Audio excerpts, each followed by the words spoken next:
don't know if you mind, but your face is just ever so slightly in the view of the podium, just so you know.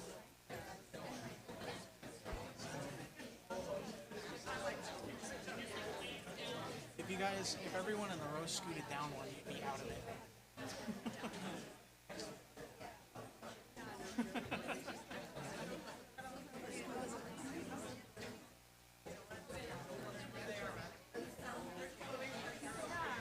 It doesn't actually matter. I just figured you would want to be on camera. Yeah.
Welcome. Whoa, we'll move this over.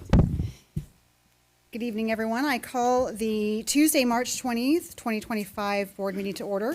I want to let everyone know before we get started that we had an executive session. I recessed the board into the session at 5 p.m. this evening to discuss with legal counsel about litigation or potential litigation, and to review negotiations and discuss the performance of publicly bid contracts. The session ended at 5:55 and no official action was taken. Please note that this is a regularly scheduled board meeting and it's held to conduct district business. It's open to the public and is being recorded. And now would you please stand and join us in the Pledge of Allegiance?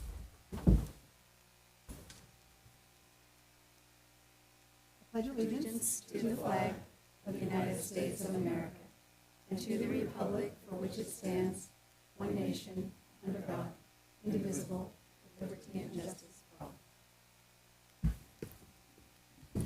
Hey, we got a full house tonight. There are a few seats up front if any of you standing in the back want to sit down.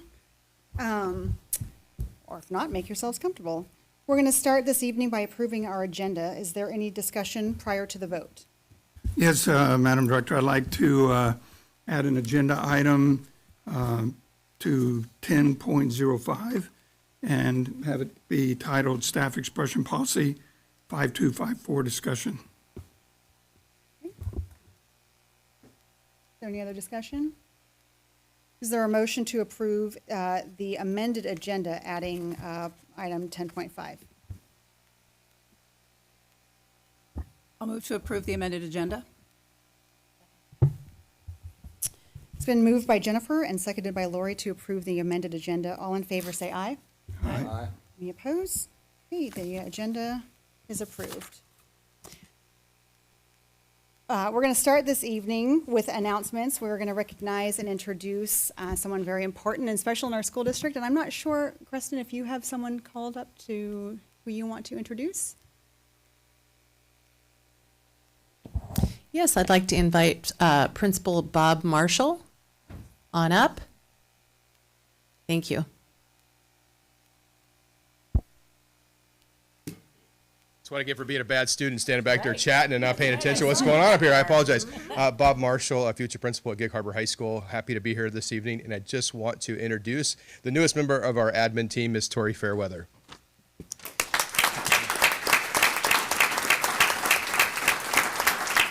I'll let Tori share a few words and introduce herself, but we're really excited to have her as part of our team, and just so happens I happen to know Tori. She and I currently work together in the North Kitsap School District, and I'm excited to bring her along as part of the team. So Tori, go ahead. Take it away. Thank you. Oh, perfect. Well, thank you so much for having me tonight. It's an honor, and I am super excited to join the Tides family, and I see a couple of people I recognize who are on my interview panel, so thank you. And thank you to the board for having me here. I look forward to meeting you each individually and getting to know you as leaders in our community and also representing our school.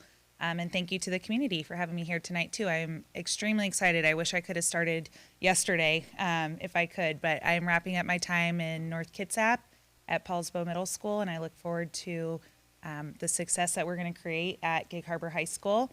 Go Tides. Thank you. Roll Tides. Thank you. And welcome to you both. We're looking forward to what you're going to bring to the schools. Okay, moving on to recognitions of the evening. We have our first one, item 5.1 on the agenda is our high school accreditation plaque presentation. So, do we, oh, all right. Come on up. So, all right. Talk about. Okay. It's not designed for tall people, sorry. You might have It's a vertical opportunity you might have here. to hold it. Okay. Can I take? I'll just pick it up. All right. Good evening, members of the board, Superintendent Barr. I'm Brad Brown, Executive Director of K through Post Secondary from the Puget Sound ESD, and I am here just a short commute from Renton. I literally just pulled up, by the way. Again, so appreciate the traffic, but beautiful day and a beautiful day to be here because I'm here in honor and celebration of the work that's been done here at Peninsula School District. One school already has this, but I have some plaques I want to present to represent the work that's been done. And so if I could, I would read a little bit about the process and why accreditation is so important for schools to go through the process. Again, the accreditation process is not a have to do. It is a good to do. Part of the accreditation process is saying, I believe we're good, right? Kind of like, me making spaghetti. I believe it's good. But until other people taste, get involved, and give feedback and hone it in, whether it's instruction or whether it's the community involvement, and get that feedback, and then make the adjustments, then that's when we know we're hitting the right spot. And it's great to have a group of individuals that have worked in the school that come and give you that feedback. So the principal and the principal's team meets with a group of, I wouldn't say retired, but school familiar folks, whether it's special education, early learning, MLL, but it's a variety of folks to look at the full scope in terms of which schools are going about and doing their work. And so there's 9 ESDs statewide, for those who don't know, and we happen to be the largest at 121. And so part of our job and opportunity is to support our schools and make sure they're moving in terms of progression. And so that's why we kind of adopted this accreditation process, is to give feedback and to continue to support school improvement. And so for those, really quickly, just a little geographical lesson, there's about, our ESD supports about 35 school districts within our region. And the collective 9 ESDs are part of an association, which is our Education Service District. And we offer other services throughout our region. I have a couple of things in terms of why schools would want to be accredited. One is a part of the support and facilitation of coaching and school improvement. And that's what we want, not just schools to have, but we want students and teachers to have that same mentality. How do I improve? How do I get better? Or whatever facet that you're serving. The other part is the accreditation is a statement about public accountability. We are in public schools. How we're doing, how we're performing, and where our opportunities to grow should be public. And that's kind of how we come with that lens. We look at it as, how are you learning fast?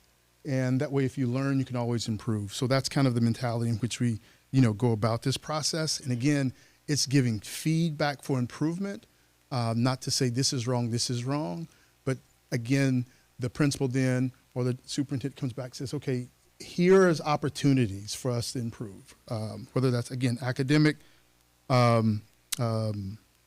community, et cetera.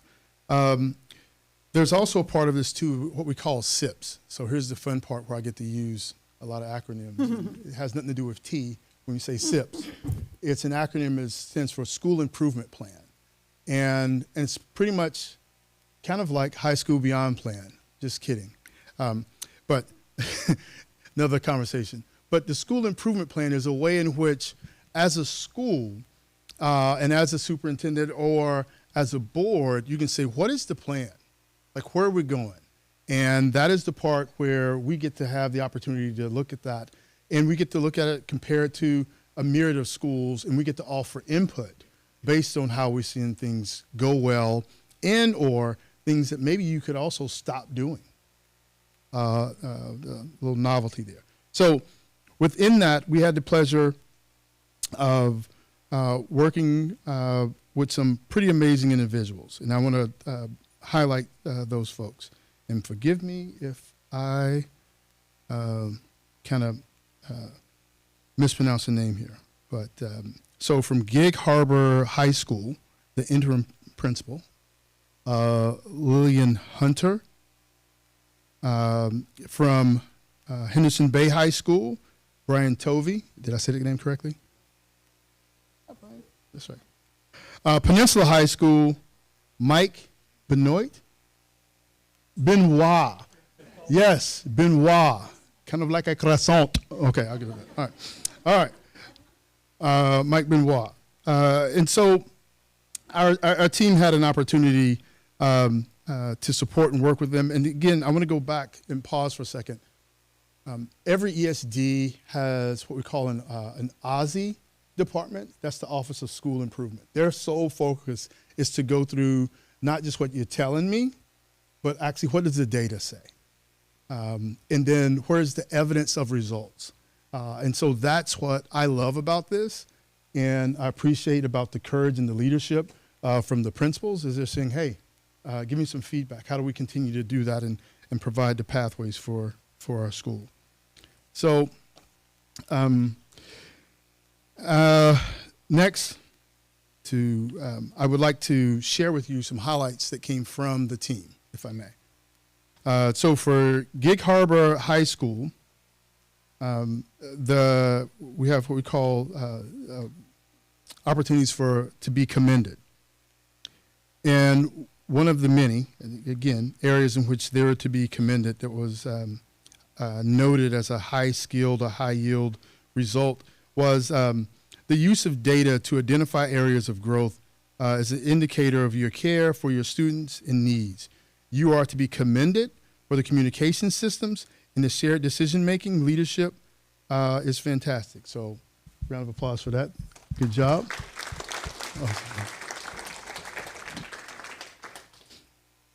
Henderson High School.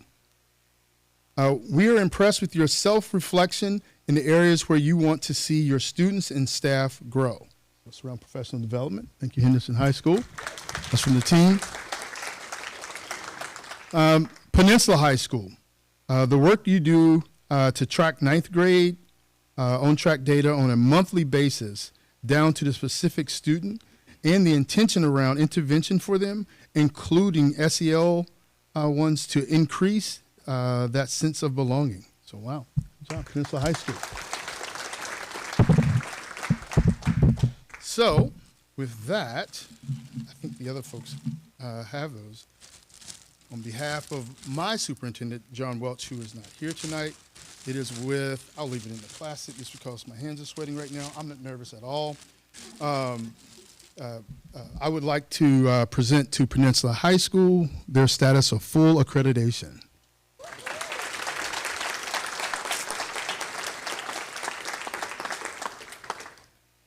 I would also like to present to Henderson Bay High School their certificate of full accreditation.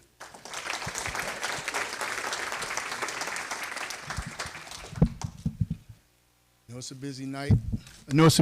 Normally, we would have a picture, if there's time, later on you have a picture with them and the principals. Okay, perfect. Yeah. That'd be pretty quick. That's fine. You're representation, yeah. Grab your plaque. Come on, we don't. If we get the bad news, we got to celebrate the good news too, right?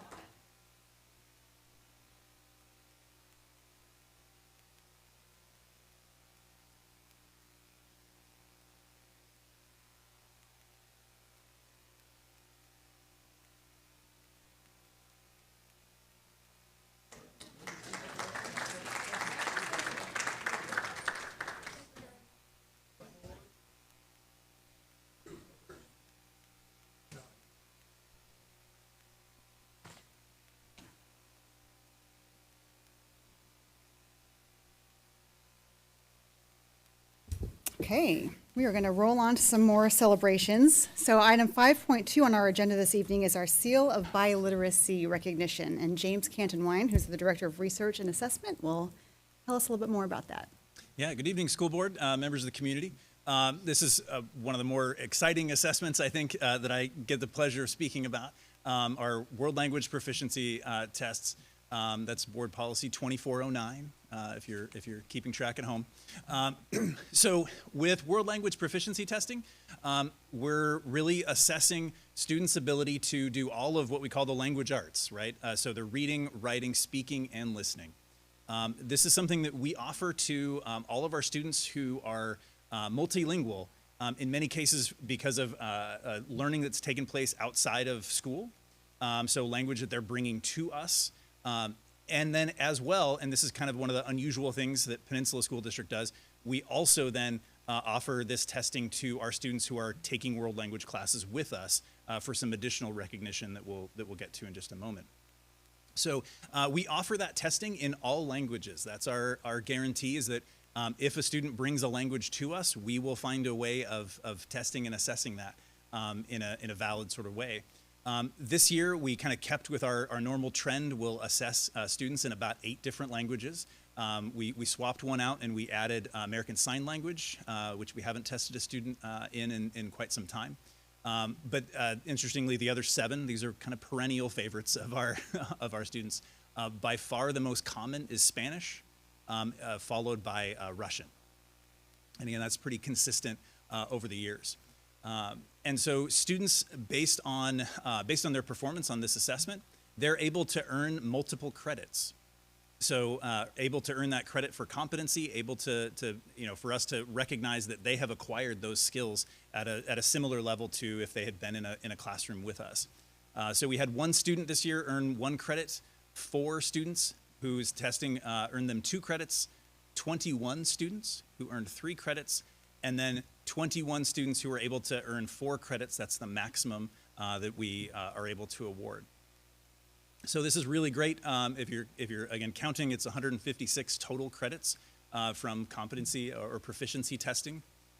In addition, we have students who are also testing because they've been in a world language class for typically 4 years, and they're able to do that test for the seal of biliteracy. The seal of biliteracy, the 2 key requirements are that they need to demonstrate that proficiency, that kind of 4 credit level proficiency in their language of choice, and they need to meet state graduation requirements. So they've got to demonstrate their English proficiency through the different graduation pathways that our state has. So we've got a number of staff members who've been involved in that, both on the emerging multilingual student end and on the teaching of world language. And I'm not sure I'm going to quite get everybody. Can you stand or wave for us so that we can make sure that we're... So we've got Mr. Everett, Ms. Shellen.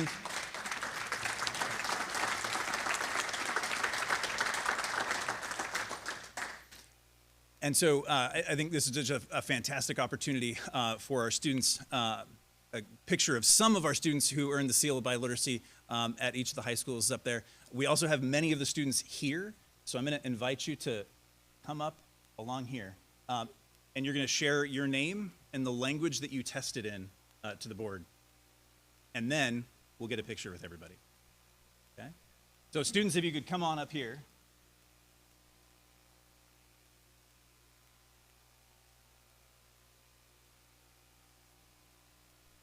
Yeah. Sure. Introduce themselves in yeah. So, all right. Yeah. So introduce yourself in the language that you were tested in. Yeah? Yeah, you want to start? In language what I speak, yeah? Please. Окей. Я Артем Кухарчук. Прийняв участь у тестуванні цього року. І я приймав українську мову. І, ну, як бачите, ну, ви не знали, як сказати. Ну, я отримав вже це максимальний бал, то я великий молодець, себе похвалю.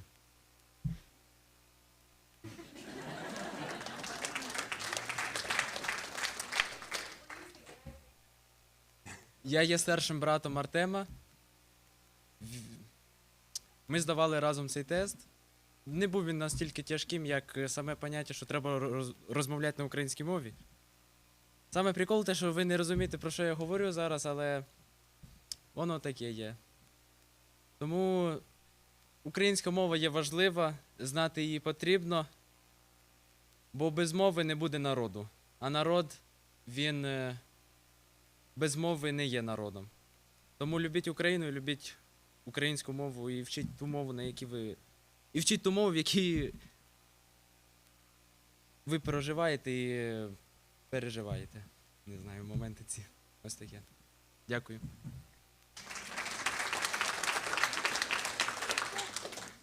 Hi, my name is Blake, and I tested in Spanish, believe it or not.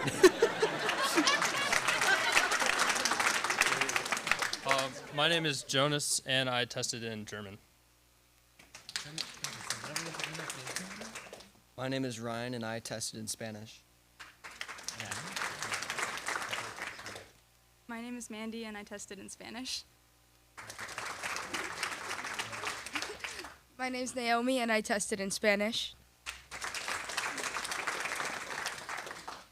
My name is Ashley, and I tested in Spanish. My name is Stephanie, and I tested in Spanish. My name is Ari, and I tested in Spanish.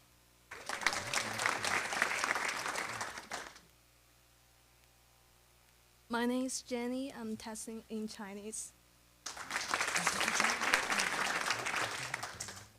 My name is Ava. I tested in Spanish. My name is Caitlin, and I tested in Spanish.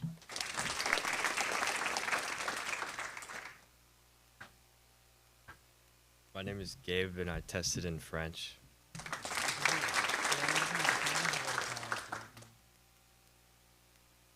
My name is Tyler, and I tested in Spanish.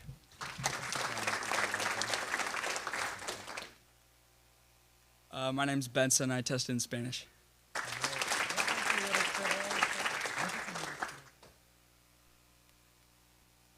My name is Yasmin, and I tested in Spanish.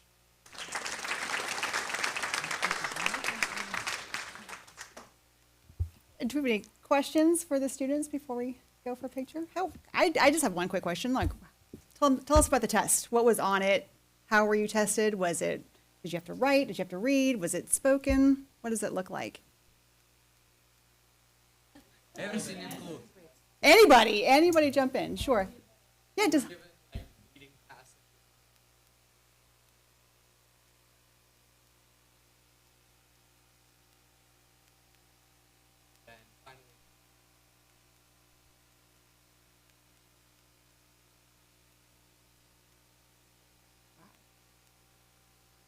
Okay, so it's pretty intensive. For the first two, were you speaking Russian or Ukrainian? Ukrainian. Okay, so show of hands, how many of you can speak 3 languages or more? We, like, for every Ukrainian, like, you can speak Ukrainian, Russian, English, and you can easily understand Belarusian. Yeah. Because it's really same. And little bit Polish. Oh, okay. Wow. Okay.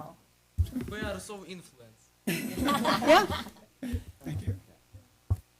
Well, that's great. We'd love to have you all come up for a picture, and if your teachers are here, jump in.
We're going to take just a few minutes while everyone clears out, and I want to let families and students know you don't have to stay for the whole meeting. If you don't want to, you're more than welcome to, but if you were just here for those first parts, then you're welcome to leave.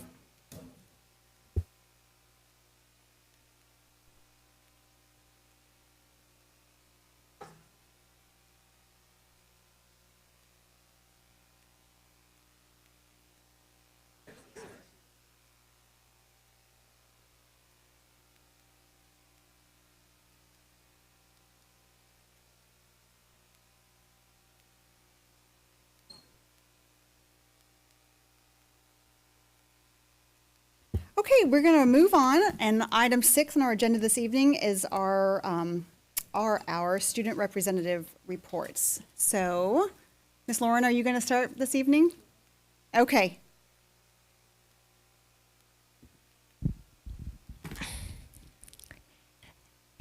Hello, school board and guests. Lauren here with the updates for the last board report meeting of 24-25 school year.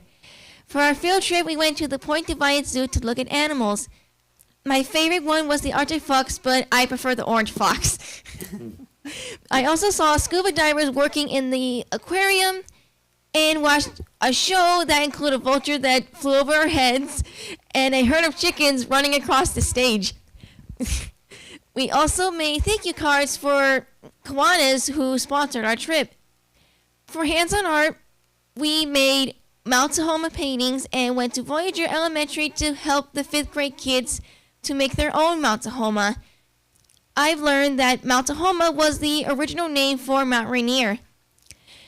Unified had their banquet for soccer and track. It was both amazing and sad. My teammates told me that Coach Bies is heading to an elementary school to be a teacher. I'll miss her. Unified soccer is over, but track athletes are heading to districts tomorrow and Friday. In April, we had a Pack the Stands unified soccer game during the half of the boys' soccer game. I hope you were able to come see it.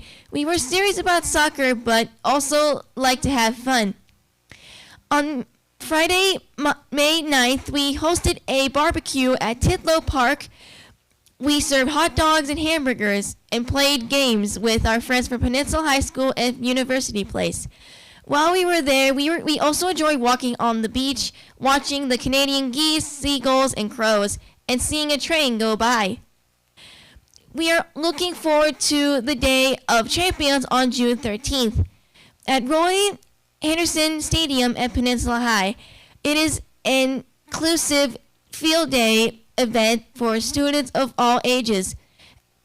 At CCP, some of the students will participate while others will volunteer to run events. I really enjoyed being the CCP representative to the school board this year. Thank you for making me feel welcome and supported.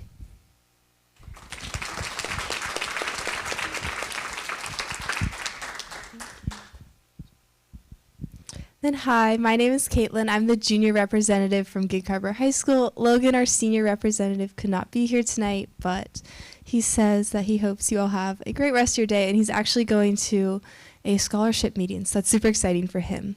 But just in general, we are kind of wrapping up the school year at Gig Harbor High School. So this week's yesterday and today we finished our WACAS science testing. We had a block schedule for all of our schools, and then as well as that, last week all of our students wrapped up their AP tests, which is really great, and it was a full 2 weeks of those long testing, so it's nice to all be back in the school the whole day.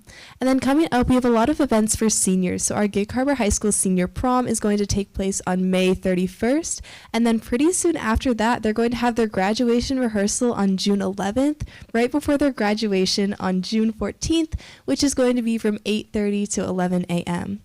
Then for the rest of us, our last day of school is June 20th, so coming up here in about a month. And before that, we're also going to have our 8th graders come to visit Gig Harbor High School. So we're super excited to welcome them to be our new freshman class next year. Along with that, we're also wrapping up our spring sports, and many of them are in the postseasons now. So our girls softball and boys soccer have games on May 23rd, and then our boys baseball has their next game on May 24th. Our track and field just finished their league meet, and they're also continuing to move into the postseason. Then we also have quite a bit of information from our feeder schools. So Artendale wanted to share that they just finished 7 weeks of recess runners. They had 298 students participate, which was a great turnout for that. And 152 students actually ran 32 miles over the course of that, where their top runner completed 100 miles in those recess runners, which is insane. Along with that, they had their 42nd annual Otter Fun Run coming up on May 30th at 6 p.m. And they have their 3rd, 4th, and 5th grade instrument show on Tuesday, June 3rd. Then from Voyager and Elementary, they wanted to share they're in the middle of their SBA testing. They're currently working on that math section. And then last week, they had their first annual Blow Up Staff Race, which was a reward for the students after they had filled a bucket with tickets and slips for just demonstrating that really good behavior. Today was their final music performance for 4th and 5th grade students, also kind of wrapping up into the end of the year. And they're also wrapping up their Farm to School grant for the year and looking forward to continuing that work in the future. Also, they really wanted to reach out, and if you know any kindergartner to be going to Voyager Elementary, they're having their Connect to Kindergarten event on Thursday at 2:30 p.m. in the library for all of the students to be able to go to the school and meet some people. Then for Goodman Middle School, also wrapping up SBA testing, and they started their science walkcast testing this Thursday and Friday. They have their district track meet at PHS this coming Wednesday, and this is the final middle school athletic event of their school year, so they're really hoping for a good turnout to that. Along with that, they're also preparing to have their incoming 6th graders visit the school on June 4th.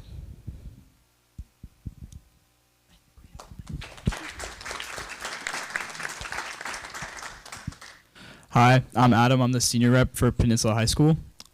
Short little notes today. So baseball, our baseball team beat Gig Harbor in the district championship. They wanted me to emphasize that we beat Gig Harbor. And the score was 4-2. Our softball team is state bound, and they have their tournament this Thursday. Girls tennis, our number 1 doubles team, Margot and McKenna, are going to state. So that means they won the league tournament, and they did really well in our district tournament, so they'll be going to state. Really proud of them for that. We're getting ready for our mock crash, which is this Friday, all about auto safety. It's a joint between us and Gig Harbor, so we'll be doing that on Friday. We also have our prom on the 31st, and our theme is going to be masquerade. I know the seniors are really excited about that, so just kind of getting prepared for all that. Then we also have our graduation on the 14th. Most of this overlaps with Gig Harbor. And we have our scholarship night, which is next Wednesday. Our ASB is putting on a dodgeball tournament. So that should be interesting. And we're also going to have a powder puff, which is like a girls' flag football game. And we'll have our Peninsula preview, which is on June 3rd. And yeah, that's about it. You know, the year's ending. We have a lot of fun things coming up, and yeah, it's kind of weird, but yeah. Hi, my name is Kate, and I'm the Peninsula Junior Rep. So I'll be giving a report from our feeder schools. Starting with Vaughan, their 2nd grade students completed a week of swim safety lessons at the YMCA, where they learned important water safety skills. They took their 4th graders on a field trip to Olympia to tour the state capitol and just deeper their understanding of our government and Washington's government. And lastly, they held their kindergarten roundup event where they welcomed incoming kindergartners and their families and just very excited to meet their future Huskies. At Minter Creek, they did their iReady testing. And they were very pleased with 4 of their 5 grade levels were in the high performance category in both reading and math. And they enjoyed watching the growth of their students over the year. They are also wrapping up their SBA testing this week, and they are, their students have been working hard, and they're super confident in their students. Their 5th grade students went to Camp Seymour this last weekend, I believe, and they stayed for 3 days and 2 nights. And lastly, they have lots of field trips wrapping up that are either within the next few weeks in May or in June. From Harbor Ridge, their track season is coming to a close with their district track meet tomorrow, the 21st at Peninsula.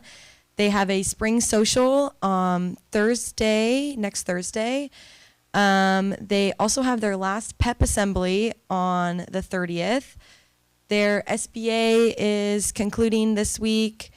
And on Tuesday, June 3rd, their 8th graders are visiting Peninsula for Peninsula Preview, which we've been preparing for at the high school, where both Key Peninsula will be there and Harbor Ridge. And Friday, June 6th, their 5th graders from their feeder elementary schools will be visiting to get a tour of the school and see Harbor Ridge. And then from KPMS, their track season is also ending tomorrow at the district track meet. And they also have SBA testing ending. And their incoming 6th graders will be visiting on June 3rd. And they'll get to hear from their band, choir, and ASB, as well as getting a tour of their school. And finally, their 8th grade ceremony and dance is on June 17th. And they're very excited to celebrate all of their students' accomplishments and send them off to high school. And that is it from our feeder schools.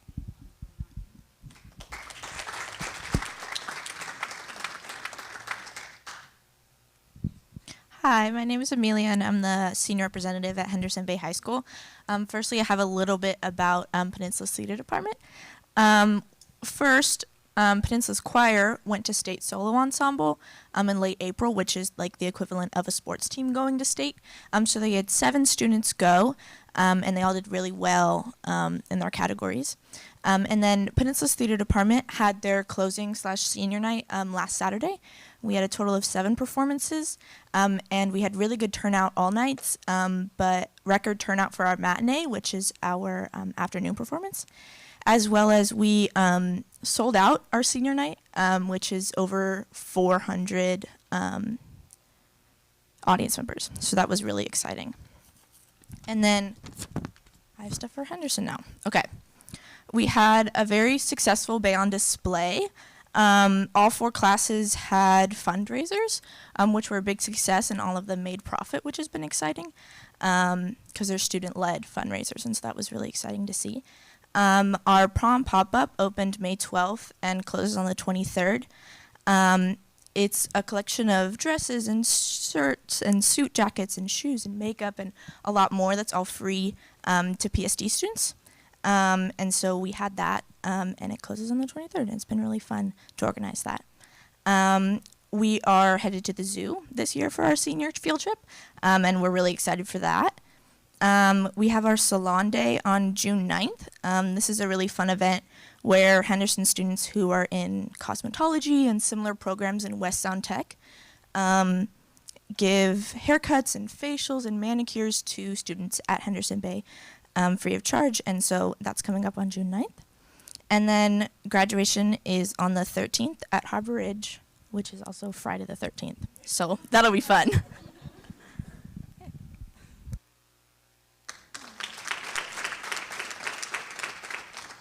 Just one quick comment. Have to give a shout out to Henderson Bay for, you didn't mention that for the night of Bay on Display was also the night of the massive power outage. And yet you guys, from what I understand, just persevered and adapted, improvised. And I understand it was actually kind of added an element of almost drama because of the way that things were displayed. Do you mind kind of telling us how you handled that? I wasn't able to be there due to theater, but it was lovely seeing the next day. Our power went out, and so we kind of pivoted, and we're like, okay, how can we make this a little bit more exciting? And so we kind of, framed our art in a certain way so that we could, brought some of the stuff that you really needed to see into, where we had more natural light and move stuff around like that, so it was more able to see. So that was really fun. I was just going to point out that although there was a thrilling upset for Peninsula High School to defeat the #1 team in the state, I believe you're both going to the state tournament, correct? I just wanted to, you left that part. And I just got to add congratulations, Amelia, on Oliver. It was a wonderful play that you guys put on there. And I saw you running around behind the scenes helping to make that happen. So thank you. Well, typically, this is the night that we farewell our seniors, but Logan couldn't be here tonight. It's the Gig Harbor Scholarship Foundation event, so we're hoping that you can join us still on the 3rd. We do have some things to farewell you with, but we are hard to believe that we're already in the process of interviewing for next year, but I am so glad that Lauren and Caitlin and Kate, you've agreed to stay on next year, so you will be our seniors next year, the season pros. So I think we'll look at maybe over the summer sometime to plan about what you think next year should look like and how we can build on this program. And we're not going to farewell Adam and Amelia just yet. Hopefully you can join us on the 3rd, and we will do it then. All right. Okay. We're moving on to our reports for the evening. First one is item 7.1 on the agenda. It's our NJROTC report with Command Master Chief Robert Stockton and his team.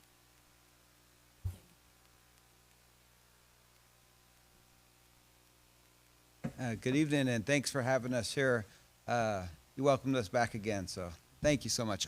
Today, it's a great privilege to talk about the new leadership who has just taken over at our change of command on April 29th. So I had the pleasure of introducing our new commanding officer, Ryan Anderson. Our chief of staff is Isabella Vitorino. Our command master chief is Nathaniel Holsey.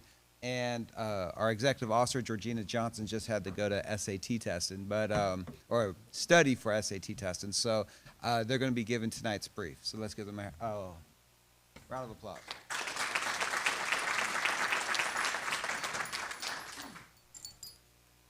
All right, good evening, everybody, board members, guests, thank you all. I am Cadet Commander Ryan Anderson. I will be our commanding officer for the 2025-2026 school year. Outside of NJROTC, I will also be our ASB treasurer for Peninsula High School. I will be a swim captain, and I play water polo. Good afternoon. I'm Isabel Vitorino. I'd like to introduce our EXO who sadly could not make it real quick. Georgina Johnson, she plays second in state in wrestling. She's very involved in our team as well. Myself, however, I don't do very much sports outside of the unit. However, I do sports inside. So I do marksmanship. I had the privilege of competing at regionals this year, so it's super exciting. And my name is Nathaniel Holsey. I'll be our Cadet Command Master Chief for this year. Outside of the unit, I'm a varsity runner for cross country and track, and there's a chance that I win captaincy for cross country. So we'll see how that goes. But yeah, it's going to be an exciting school year.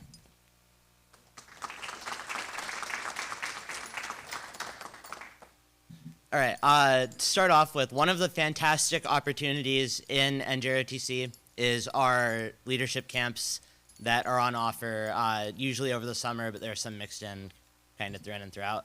The first one, and it's kind of the de facto one, is NWLA, or the Northwest Leadership Academy. That is how you earn this gray aiguillette, or they're silver now, but a bit of an old head. We sent 10 cadets to NWLA this school year. We're looking at around that number again next year, and we sent 8 the year prior to last year.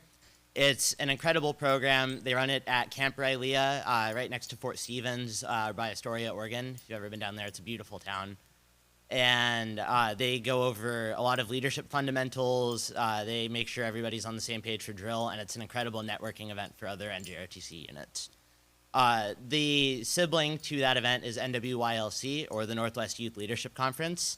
That event is at Pacific Lutheran University. It's typically the same week, actually, so unfortunately we can't usually send people to both.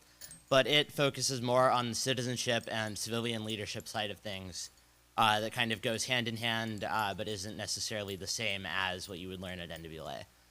Now, there are many more than just this. The two that we wanted to highlight are 4-star leadership with General Tommy Franks. I had the privilege of attending it over the, last summer, and it is an incredible program. It's ran by General Tommy Franks, who oversaw a lot of the wars in Iraq, and he is a wonderful person, is incredible with leadership, and he has some amazing people that come and speak and teach stuff. It's in Oklahoma City, but they cover all of the transit and costs and fees associated, except usually 70 people worldwide. There's a bit of an issue, and they had 68 this year, but that is an incredible program. And then another one similar to it is NSLC, or the National Student Leadership Conference. Our Chief of Staff, Cadet Vitorino, had the opportunity to attend this one. also over last summer. It is at Johns Hopkins University, and it focuses on a lot of leadership and technical skills similar to the 4-star leadership program. They're both amazing opportunities. What we wanted to highlight is that NJROTC made these possible. So for me with 4-star leadership, I only found out about it because of NJROTC, and they actually ask a lot of specific NJROTC questions when you apply and when you get interviewed. And for NSLC, for Cadet Vitorino, she was able to use the NJROTC network to help with a fundraising campaign that ended up being very successful. All right, on the unit side of those, we do even more training over the summer. We do our drill camp. This year we partnered with South Kitsap High School, and we had, I believe it was a 1-week camp over there, in which we brought actual drill instructors who are just the best of the best when it comes to learning those things. And they kind of taught everybody drill from their perspective. They know all the regulations. They actually judge the competition, so they know what they're looking for. And they taught our cadets the best way to do everything. That was a really cool program. We also do over the summer our freshman orientation, which changes form a little bit every year, but it's typically a couple days where we can bring in new freshmen to the program and teach them some of their basics ahead of time so that their first day in class isn't their first introduction to everything we're going to go over. It's usually a really cool program. We get a lot of freshmen to come out and we teach them all sorts of good information. And then this year over the summer, the year before during the school year, it was called BLT, or Basic Leadership Training, where a lot of people, usually almost the entire company, will go out with us. It's been at JBLM Madigan recently, and we'll have the opportunity to get leadership training. They'll usually let us use the rappelling towers. They have an obstacle course that we get to go through. They call it a confidence course, I think. And that's a really cool opportunity with that number of people, and it really enhances our leadership and team bonding skills. Something that we have to do every year and have done very successfully the past several years is our AMI, or our annual military inspection. It happens with our NJROTC area manager. We are in Area 23. Our area manager is Mr. Vincent Quiddiche. What will happen for AMI is he will come to our unit from, I believe he's stationed in Whidbey Island, and he will evaluate us on a couple aspects. The big ones are our administrative paperwork success, our supply organization and inventory, our cadet uniform appearance. He'll conduct an actual inspection, and then he'll also just kind of sit in and evaluate our classroom environment. Our entire staff will present to him. Some of our board members were able to come watch that. I hope that was fun. And then towards the end of the day, we'll do a pass and review ceremony, which just kind of culminates everything that's been happening throughout the day, and it's a cool opportunity for some of our cadets. This year, we got a grade of outstanding. That's the highest score you can get. And we were eventually able, in part because of that, to become a distinguished unit with academic honors. And then another really cool NJROTC opportunity is our quantity of field trips. So NJROTC, I think, takes more field trips than any other group that I'm aware of in our high schools. And it's not a quantity over quality thing. They're all incredible field trips. So up there, we have some photos. Our coolest one this year, I think, was a trip to the USS Nimitz, where we actually got a tour of an active aircraft carrier and some of their facilities and things that they'll do on the carrier. That was a really cool opportunity for some of our cadets who are looking to go that Navy route. Our other aircraft carrier photo up there is 2 weeks back. We got the opportunity for our Brain Brawl team, which will come up on the next slide, to go to San Diego aboard the USS Midway for what was originally supposed to be our national competition, but funding cuts kind of shifted the national plan for that, and it ended up being our West Coast districts. We ended up winning for our entire area, and I think we placed 6th overall for the region. That was a really cool opportunity, and we got to see some stuff while we were in San Diego. We went through the submarine training facility down there, and got to see some of the military history there. It was a really cool trip. We also do college orientation visits. Pictured in the bottom left is Pacific Lutheran University, which has an Army ROTC unit. We also do one to the University of Washington, which has all 3 branches of ROTC. Those are incredible programs for our college-bound cadets who are looking to see what they might experience. and we had a lot of really useful information from those. We also this year did a field trip to the Washington State Capitol, in which our cadets were able to learn about our legislative process and meet with some of our representatives and kind of learn how things are run in Olympia, which was a phenomenal opportunity. And for our outside of class programs, there are a lot of them. I like to say there's something in NJROTC for everybody, regardless of your interest or skill set.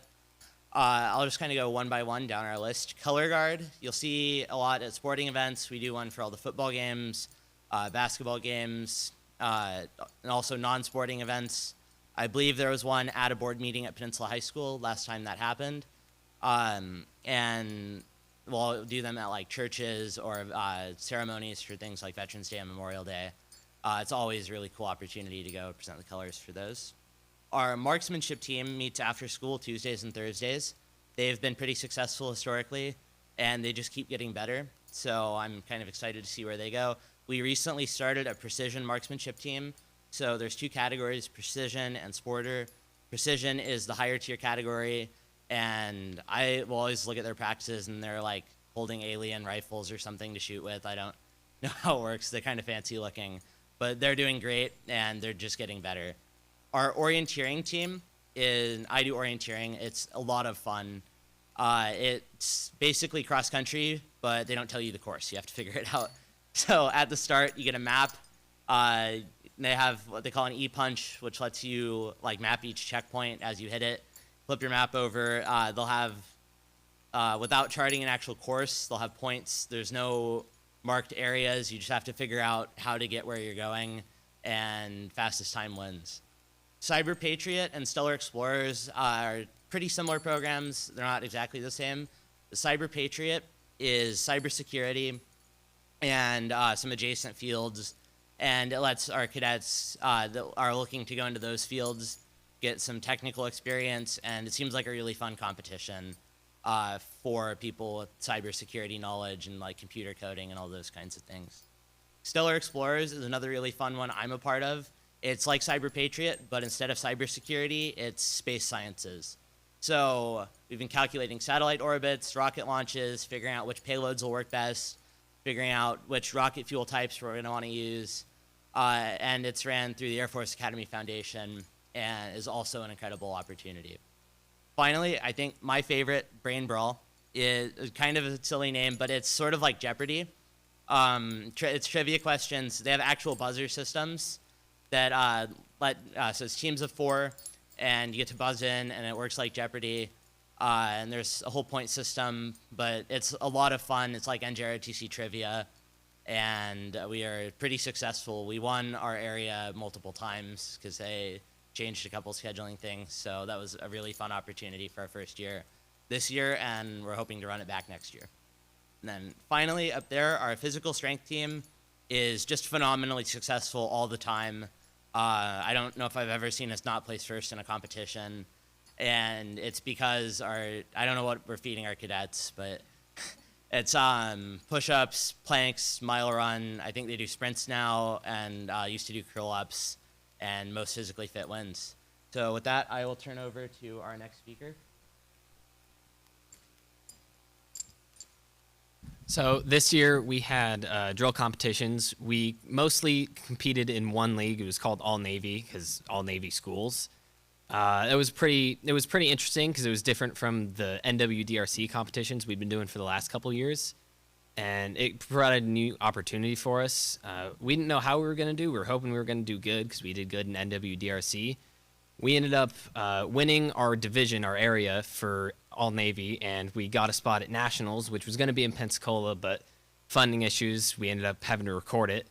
We got 18th overall. Some of our drill teams were like 16th and 18th. Our academics team was 8th overall, which was really impressive. Really proud of them. Yeah, that was really fun. And then our NWDRC, we still let our marksmanship team go to that, and then if we had time, our academics team and PT teams would go there and kind of smoke the competition. Yeah, so our comp results, you can see bottom right corner is our PT team right after they did their 1,600 meters basically relay. it was pretty impressive to watch them do that. Like, really proud of them. They probably got, like, I think they got 13th or something overall. It was really impressive. And we're in the top, like, 2.5% in the country for NJROTC units. So that was pretty impressive. Yeah, regionals and nationals. Marksmanship got 6th overall. Our armed duel team, which was Samuel Stockton and Austin Harris, got 4th overall at regionals, which I believe this year was at Liberty High School. And then nationals, 18th overall, 8th in academics, high teens for our drill teams. It was pretty impressive. Some of our other leagues, the Brain Brawl, as Ryan was saying, we got 1st in our area. We got 6th in the region competition. Orienteering, we were 6th in the Cascade Orienteering League. And coming into this next year, now that we know what we're doing, hopefully, definitely top 5, hopefully top 3 would be pretty impressive. Stellar Explorers, Cyber Patriot, we're still trying to get our feet under those. Like, we have a strong team for each, but hopefully we'll be able to get 2, maybe 3 teams for each, which would be really impressive. And then for our national academic exam, we compete in that. I think we had 5 teams, 4 or 5 teams this year. All of those teams got in the top 75% in the country, and our number 1 team got 2nd in the area. We only lost to Everett because I could not make that day. For recruiting, we go to the middle schools. We go to all of them for both the high schools each year. Sometimes we do assemblies. We have, like, color guards there. We've done the graduations for, like, them. We go there, like, we have, like, a week that we just, like, Monday, KPMS, Tuesday, Goodman, like, Thursday, Kopachuk. We'd make it work. Since we started doing this, we've had a huge uptick in the amount of cadets that have joined us as freshmen. It's like my first year, our class is, I want to say 23 or 24 people. Our freshman class from this year is 47. So it's super impressive. It's definitely working. And then also just being in the community, doing color guards for community service events, doing those, like going to Rotary auctions and whatnot. It's pretty cool. Yeah, and I'm going to hand it off to Vitorino. All right, I'm going to spice things up here. So as with all the word blurb, all the teams, things get pretty stressful, a lot of winning that we do here. So as you know, we got to do some fun too. Our Navy Ball this year was on the 3rd. I believe Miss Wimberly was in attendance of that. So with all the stress, you know, we want to have some fun. We host the Navy Ball. It is our 2nd year doing it with Curtis High School. It was pretty successful. We had 100 of our cadets attend and 80 of their cadets attend. And we just do a lot of military history, a lot of ceremony, a lot of fun, a lot of dancing, yeah, all that good stuff. So community service-wise, this year we clocked in at 3,200 community service hours as a unit. So that's 140 cadets, that divided by 146 about. So that includes community service and school support. So when we go out into the community and we do parades, we do these color guards, that counts. When we go and help the elderly with their property maintenance, that counts. And also Winterfest, so when we go and we help the school with those. So pretty proud of our unit. This got us a lot of points. And yeah, I think it's one of my favorite things about ROTC is just being out in the community. Our enrollment. So there's a lot of numbers here. I'll go ahead and summarize. As you can see from the data, our numbers have gone up significantly with each year. Every year we have gotten more and more cadets in the program. And yeah, our enrollment's been pretty well. Something that I personally want to talk about is the new drill class. So this year, we implemented our Navy drill class, which is an art credit. And we have, I want to say, 42 cadets in that class right now. Our report our projected number for next year is 83 cadets. So a lot of cadets have taken a liking to it. And honestly, I was the drill commander this past year. And it's been really nice being able to be a part of it, see it grow, be a part of making it grow. And I just think it's a great program. Another thing I really like about ROTC is the pathway to scholarships. So as you can see above, it has our number of graduates per year.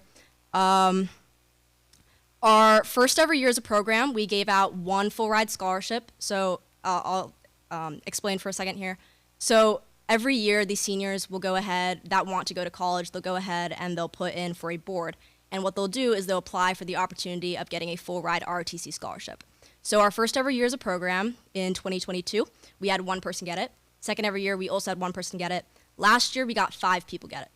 So this year, our seniors tied the combined total for another 7. So overall, we had 14 scholarships given in our history.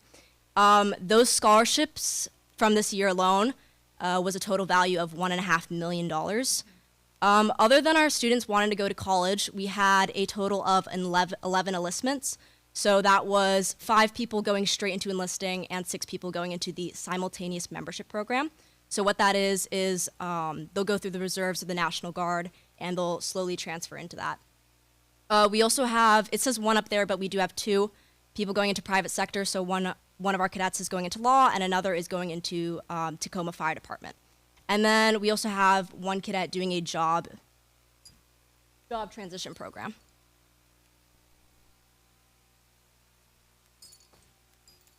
All right, thank you all for listening. We are here to answer questions if the board members have any.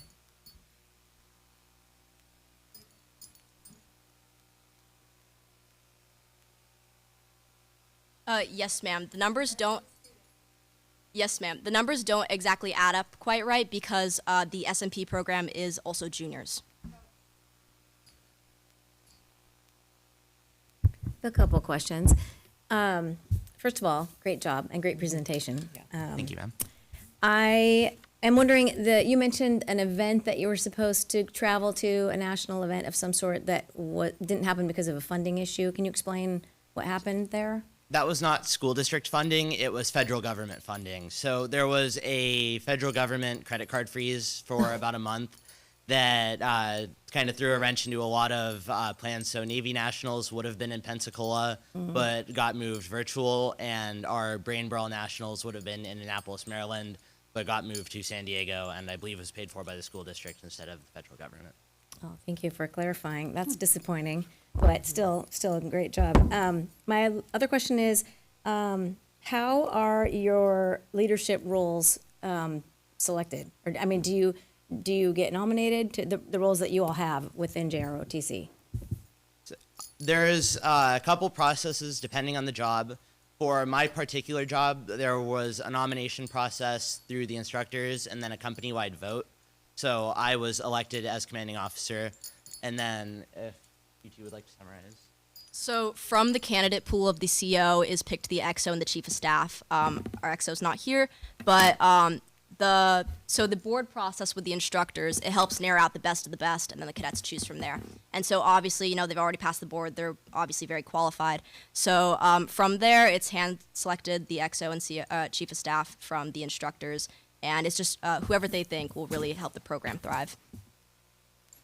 And then for Command Master Chief, it's a little bit different. I'm not, on my position, they don't vote on me. It's just a instructor selection. So it was me and a couple other cadets that were up for the running, and they decided they just pick who they think is going to represent and pretty mesh with the rest of the leadership that's voted on.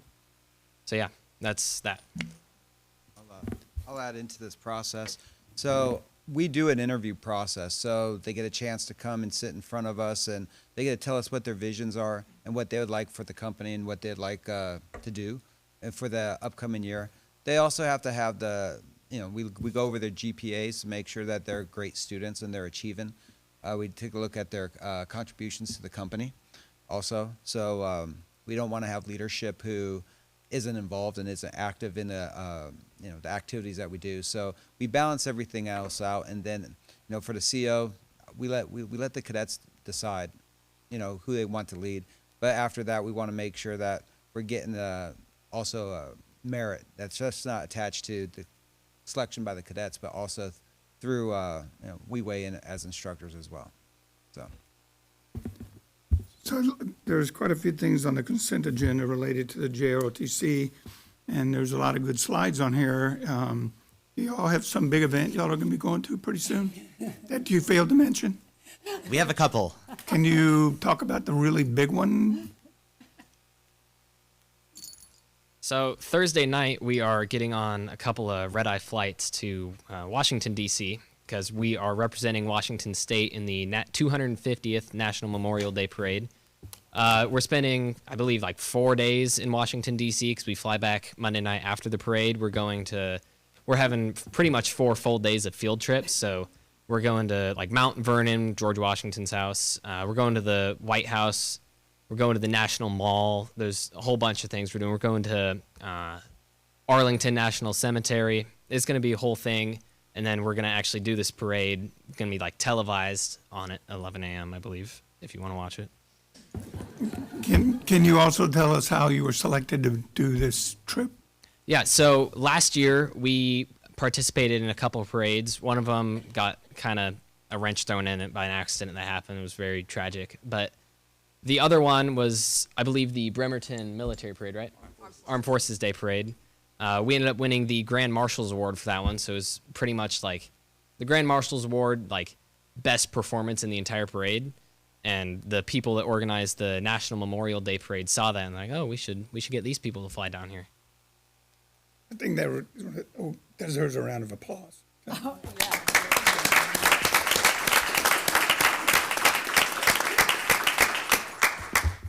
On that piece, I would like to add in, as of about 2 hours ago, there was a Como News special that we actually interviewed for today. So if you want to check that out once we're not on the meeting clock, that would be cool.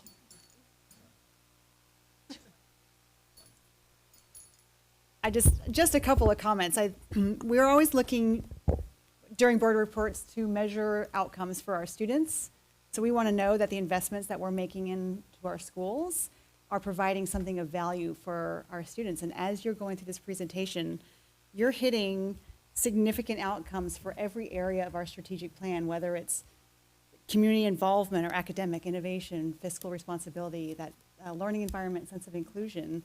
You are doing and building exactly what we want for every student in this school district. And I think about the 3 of you standing here and the kids you were 3 or 4 years ago when you just started and the uniforms weren't fitting quite right and you weren't sure how to drill, and you come through this program, and my goodness, the confidence that you have right now. I mean, Ryan, I will just say you've been an advocate for schools for as long as I've been in this board. You're no stranger to board meetings, but it is no surprise to see you standing up here leading this group. You've earned that spot, and the 3 of you present so well. I think you are an excellent reflection of what we want this to build for kids, and I would just, on behalf of all of us, man, we're super, super proud and excited, and you deserve all of the accolades that you get and all of this national attention, and looking forward to seeing you in DC, for sure. Thank you. You're welcome. All right, well done.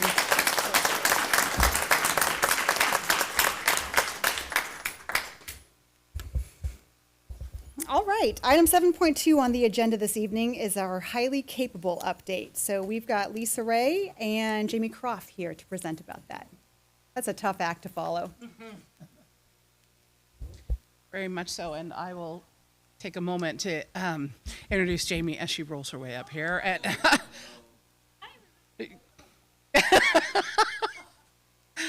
Thank you for having us tonight. We're going to give you an update on the Highly Capable program. We have, it's been a couple years since we've been up here and talking about this, and this past year, I'm going to commend Jamie for really leaning in and listening and learning about the program as she stepped into this role. And she'll share with you some of the lessons learned and some information about systems building and thinking about ways that we can continue to grow and improve and provide services to students. So I'm going to turn it over to her, but I knew she was going to take a second to get here, so I wanted to introduce her. If I can. Good evening. Thank you for having us. Oh, I'm comfortable. I actually need to stand sitting. I've been living with my foot in the air for a couple weeks now. So today's objectives, like Lisa briefly mentioned, we're going to be talking about our program overview and some 2025 updates, some student achievement markers and how we compare to the state, and then our funding and resources, and then some future planning. The last time I messed this part up. Oop, there we go. Doing it for me. So we define our highly capable program in alignment with our WACs and RCWs, of course. We look at the whole child in our identification process that recognizes giftedness might manifest in a variety of ways. And we definitely want to balance our services in rigorous academic achievement while also looking at the whole learning environment for social emotional needs. And we're keeping up to date. There's always changes. And as we know, the state advisory board is looking at adjusting some of the WACs, and we've been part of that communication and keeping up with it, making sure that we're keeping up with the times. Thanks, Jenny. This is this year's multidisciplinary team timeline. It's a little earlier than usual. We wanted to have this information going into staffing and knowing where our kids were going. We started way back in December. It's a long process. We opened referrals. The referral opens to community, to educators, to families. Anybody can refer anybody in our system K-12. It's also open to private school and homeschool kids because they might want to join PSD. Then in February, we test our kids using the COGAT assessment. Every child who is referred is assessed, and I'll get to that later. And then at the end of February, the multidisciplinary team, or MDT, gathers and reviews a very big, fancy spreadsheet looking at academic and cognitive data. And then that team comes up with our recommendations, and we send out that intent early March. And then we allow for appeals at the end of March. So this was helpful to notify our schools on the front end, not late. This year, we had 338 referrals, K-12. You'll see on the left, it's almost 50-50 between community/family and educator. Only 8 of those families opted out of testing. And then you can see on the circle graph on the right, that is the breakdown of elementary schools, secondaries together, and that little slice at the top, those are the 3 kiddos that came in for testing that are homeschool and or private school.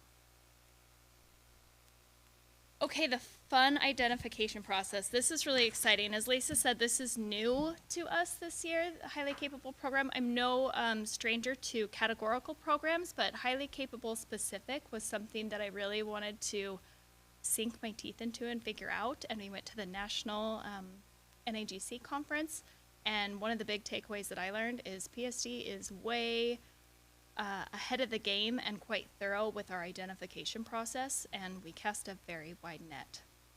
So we have a multifaceted screening approach, exceeding state requirements. We use universal screening in 2nd and 5th grade, so even if a child isn't referred, we're hoping that none of them slip through the cracks. We're looking at all kids. Then we move into COGAT testing. That's that cognitive assessment that looks at more than just academics. We want to look at how a child thinks. And then our MDT team comes together, and that includes educators, our lead psych, lead counselor, admin, and specialists. And the people on this team have been doing it, and they really know what they're doing. They have an eye for it, and it's amazing to watch them work through all this information. And I would call this a very holistic evaluation using the cognitive information, academic, and social emotional indicators, because as we know, sometimes our highly capable students have indicators outside of just something we might see on a set of data. And then, of course, we have our appeals process where anyone can appeal a decision for the team to come back and gather more evidence, more information, and then re-review it, these students. Okay, here's this year's K-5 results. Let's see if you can see it. Yes. Okay, so the one that says AIM, that means they're accelerated in reading and accelerated in math. We identified 80 kids. That means they qualified in both areas. 31 kids qualified in math and 18 qualified in reading. 205 were the DNQ stands for does not qualify. And you'll see on the next slide when I explain programs, AIM is our way of saying that they could qualify for the self-contained program that we call PACE. Or AIM means they can be served in their home school or neighborhood school through clustering services. I think the most exciting note here, and this will also be explained later, we have a very inclusive MDT model. 15 of the students that we identified this year are also served in special education. So that takes a deep dive into these kids. And then 6 of them are multilingual. So really pulling out the assets. How do we compare to the state? It's good news. So PSD, 10.8% of our total students are identified as highly capable. Washington State is sitting at 7.6%. This one's really big and close to my heart. 4.8% of highly capable students in Peninsula are multilingual. Not all of them are served under the umbrella of ML. They may have exited, but they have a bilingual background or a multilingual home. And then in the state is at 1.4% for that. And then in students that are served in special education, PSD has 5.6% of our highly capable students in that category, and the state is at 1.8. So academic outcomes is kind of a funny thing to start with, because with highly capable students, they're naturally coming to us with high marks, or we're looking at very high academic data. But we really want to ask ourselves, are they getting what they need? Are they being served in their programs? Are they making growth? So with the help of wine, we took a look at some growth percentiles for our students. So how are they comparing to our students who are not identified as highly capable? If you look at the strong growth, not just achievement section, you'll see that math growth is the 51st to the 76th percentile versus 42nd to 58th. That's math. And then ELA is 54th to 68th percentile versus 48th to 60th. So we're not just high achieving and staying there. These kids are growing at a very exponential rate compared to their peers. So this confirms that our students are continuing to grow academically, and that's something we want to keep our eye on when we're looking at what we want for our programs, what we want for our kids. Is it working for them? Are they in the right place? Is this the right service model? Okay. There's a lot of text on that slide. So here's our service continuum. We have services that begin in second grade and follow our students through high school. Like I said in the earlier slide, the AIM, those kids can opt into PACE. And I intentionally say opt because we have some choice for the families. If a child does qualify for PACE, they can attend one of our PACE schools, or they can stay in their neighborhood school and be clustered at their grade level, which for some families, that is a choice that they make. We also have, like I said, our subject-specific clustering. So for example, if we have 5 kids at second grade at Artendale Elementary who are identified as AIM or accelerated in math, they can be clustered into the same classroom. We can funnel resources to that teacher. They can be getting acceleration and enhancements in small groups and things like that. Please, yeah. Is that cluster, I know last year when I was going around, I talked to schools around the state, and they had highly capable cohorts that all went together, and then some schools decided not to do that, eliminated the cohort, and they put them back in gen ed. For these clusters, or is it a cluster in gen ed, or is it a cluster within its own classroom of only highly capable students? Good question. So the self-contained only highly capable students, those are the PACE programs that we house at Voyager, Discovery, and Purdy. And those are for students that all have that AIR and AIM designation. The other is in their general ed setting. However, they're clustered with like peers. So they still have their people, they can still have a challenge group with them, and then that teacher receives special training to support and extend for those kids. Does that answer your question? Okay. And then I also want to mention, this is really exciting, we're hitting spring. It's almost the first full year of Eagle Quest under our belt. Eagle Quest is a program that prioritizes highly capable students out on the KP. So if we have kids, for instance, we had an Evergreen kid that qualified in AIR and AIM, and they got a letter right away saying, you're top of the list for Eagle Quest if you want it. And they can also opt into Purdy or opt to stay at their home school as well. So it's really fun to see those kids thriving out at Eagle Quest. It's not just a highly capable program, but it is part of our continuum of services. And then in middle school and high school, we have our advanced ELA and math pathways, and we're going to talk a little bit more about future plans for that. Funding is really straightforward. We have a little over $300,000 coming in from the state. 60% goes towards salaries, very small portion toward the PACE teachers, myself, and clerical, and then 20% on PD and 20% on things like assessments like the COGAT and things like that. Now the fun part. So this year, as Lisa said, it was kind of a getting curious year. So we put together a comprehensive list of questions that we would like to ask the various stakeholders that have something to do or have some background in the highly capable systems that be. And so we talked to teachers, school and district admin, parents of highly capable students in lots of different categories of service models, and 2 of our board directors. The executive summary of those findings is thick, and I would love to share that with you sometime, but I would say these are the 5 most common and recurring trends. The first of them being strong support for PACE because of its academic rigor and peer community. Many of the quotes, I put it into AI and it said, 6 parents said the same quote. And it was, my child found their people. My child found their people. So that was a very big trend from the parents. Another one is recognition of exceptional teacher quality, opportunity to enhance professional development in our cluster teachers. If it's part of our service model, how do we make sure that we stay on top? Because teachers move around. How do we make sure that we stay on top of the learning for our teachers? And then parents overall were interested in receiving services in their neighborhood schools. A lot of them valued the clustering over moving their child.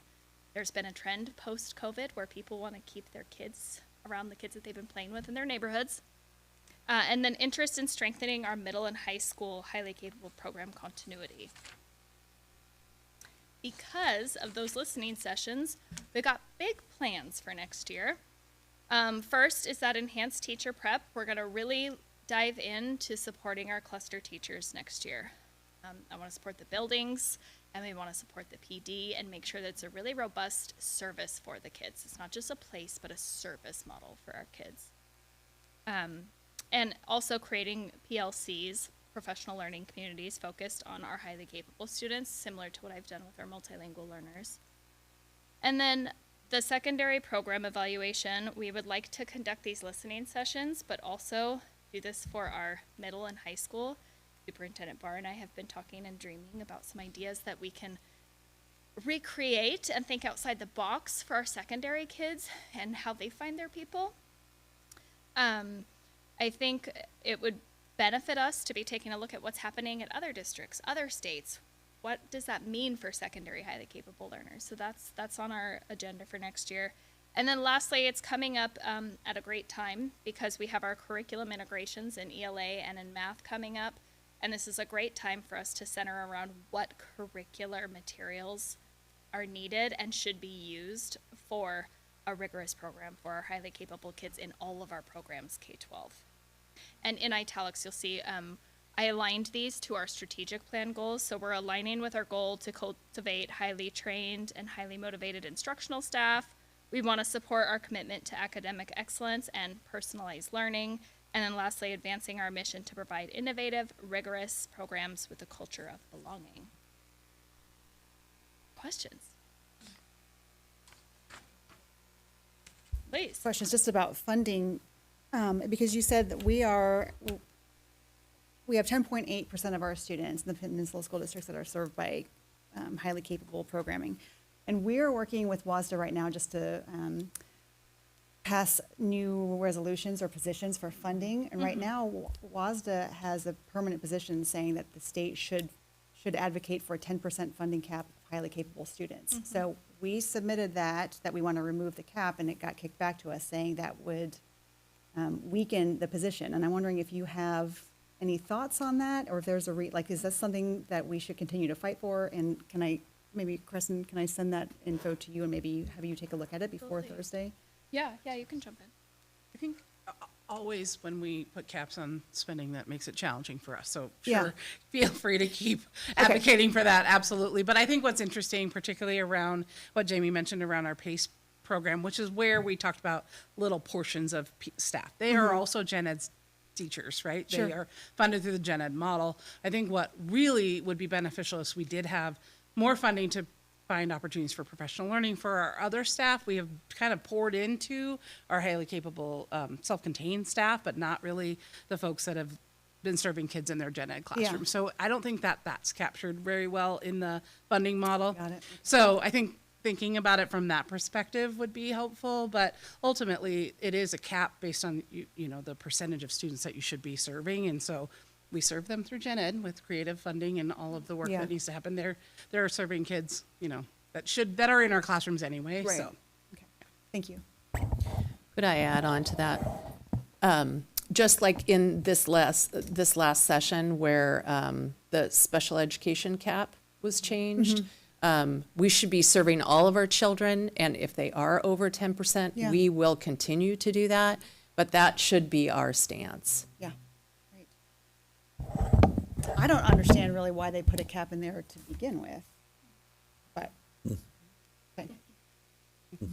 Yeah, all right, go ahead. I couldn't help looking at the numbers, and then you guys were talking about PACE programs, and there was nothing on the Key Peninsula for any of the elementary schools there. Is there something coming in the future to address those needs? Eagle Quest was a project that was in hopes to alleviate the need out on the KP. What we've found is when the kids qualify for AIR, AIM, or both, they tend to stay in their home school or go to Purdy. However, we do have, I think, currently 4 kids right now in our Eagle Quest program that are identified as PACE, and then more coming in the coming year. So they get priority seats in those classes at Eagle Quest. I'll also say that the model for Eagle Quest is similar to our PACE program across the system. So they're those blended grade levels. It looks exactly the same. The teachers obviously are doing different things in terms of being outside and exploring the world in a different way. But it is similar in the same model. So we call that the opportunity for students on the KP to attend a highly capable program, a self-contained highly capable program if they qualify, just like we would in any other school. And we still give them, Jamie tells a funny story. I hope this parent isn't listening. They were like, ooh, I'm not sure that outside is the thing for my student. So, we give them the option of attending in a Purdy as well. So we want that to be responsive. And I also think it's if you build it, they will come kind of model, right? We don't know where kids are coming from every year when we do that assessment. We look at the data as a whole. More kids could be referred and identified on the KP one year versus the next year. And so this team is constantly looking at that data when they get it in and say, where are those kids coming from? Where do we need to offer, make sure that we're providing that service.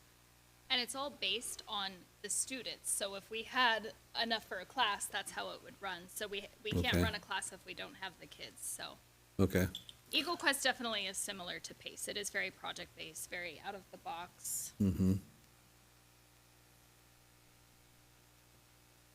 It seems like we need to do something to get those kids up, especially on the Key Peninsula. We see the lower test scores, we see everything. So it seems like there should be something to bring them up, and I don't know what that is. It's you guys are the experts on that, but I think in terms of the referral, I don't have that in front of me, but I think we get students referred from all 3 elementary schools on the KP every year. And I don't have the actual numbers of who qualified. That's a pretty small number, so we wouldn't want to call that out.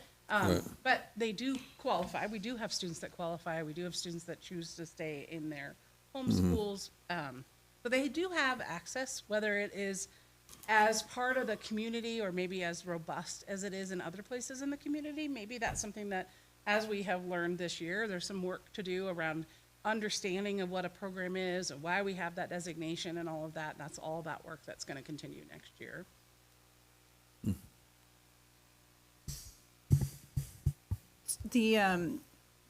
Thank you very much for this. Really appreciate it, especially the work you've done around casting the wider net. I think that statistic around the 15 students served by special ed and 6 of the multilingual students, that's a really big deal. I'm curious about the trend you mentioned, because it kind of echoes what I've been hearing from people too, that even when students may qualify in both reading and math, they're tending now to opt to stay in the neighborhood school. Did you get any discussion more around that? Because that definitely seems different. It's interesting. The conversations, can you hear me? Yeah. I'm so far away from the mic. The conversations with parents were one or the other. It was either PACE is the place for my child and this works perfectly, or I'm on the fence and I'm going to lean toward my neighborhood school. I think that a lot of our parents, when we identify kids coming into second grade and they've got siblings and they've been in their home school, they're not interested in having their kid go to a self-contained program. And it's not always about the geography. Sometimes they're like, no, I want my kid in a heterogeneous setting. I want my kid in a classroom that has all different types of learners, not everyone that thinks like them. So I've heard a variety, a big range, but I think the kids that are in the PACE program, I'm looking, I mean, for the most part, this is again new to me this year, they thrive, they love it. And for the most part, it's very well identified. But when the parents are on the fence, at least this year, what I've heard is our community, the kids we play with in our little neighborhood, the parents that we help pick up our kids and we do all this, we want to keep them here. And we love our teachers. They're being challenged, you know, so. Which I think speaks really highly of the work that has been done and the teachers that have leaned into that work around universal design for learning and inclusionary practices. It doesn't just mean special education. It also talks about students who need challenge and acceleration. And so I think there's some really cool things happening in classrooms, and families are okay being in their home and participating with their community. Like Jamie said, these are the kids that are on baseball teams with, they're playing down the street with. If you pull them out of that, sometimes you lose that. And I think parents are just making those decisions differently. And we don't know. This is one of the reasons why we've worked hard, Jamie worked hard to start this process earlier so we could have that information going into having to make tough decisions about not having enough students at one building versus another to make those calls, because you can't run a class with 7 kids either. So it's all of that is combined in this whole picture. And the earlier we can do it, the better, so that we can make sure that those decisions are ready and available for families to make the right call. Could I ask you to expand a little bit about our conversations about secondary, because that's where parents really see students and what it looks and sounds like in middle school versus what it looks and sounds like in high school, thinking about our acceleration policy, thinking about students accelerating as quickly as they should be or that they are ready to be. So could you expand on that a little bit? Right, thank you. So in elementary school, we have the self-contained PACE program, and then they go off to middle school, and it's about acceleration. And at that point, we've been grappling, I've been asking a lot of questions about if we're looking at the whole child, if we're looking at their social emotional needs, if we're looking at their cognitive abilities or the way that they reason. But then when they go to middle and high school, instead of it being a place like that, it's just let's go to more advanced concepts, which is good. A lot of kids are highly capable and just need that acceleration, and that works for them.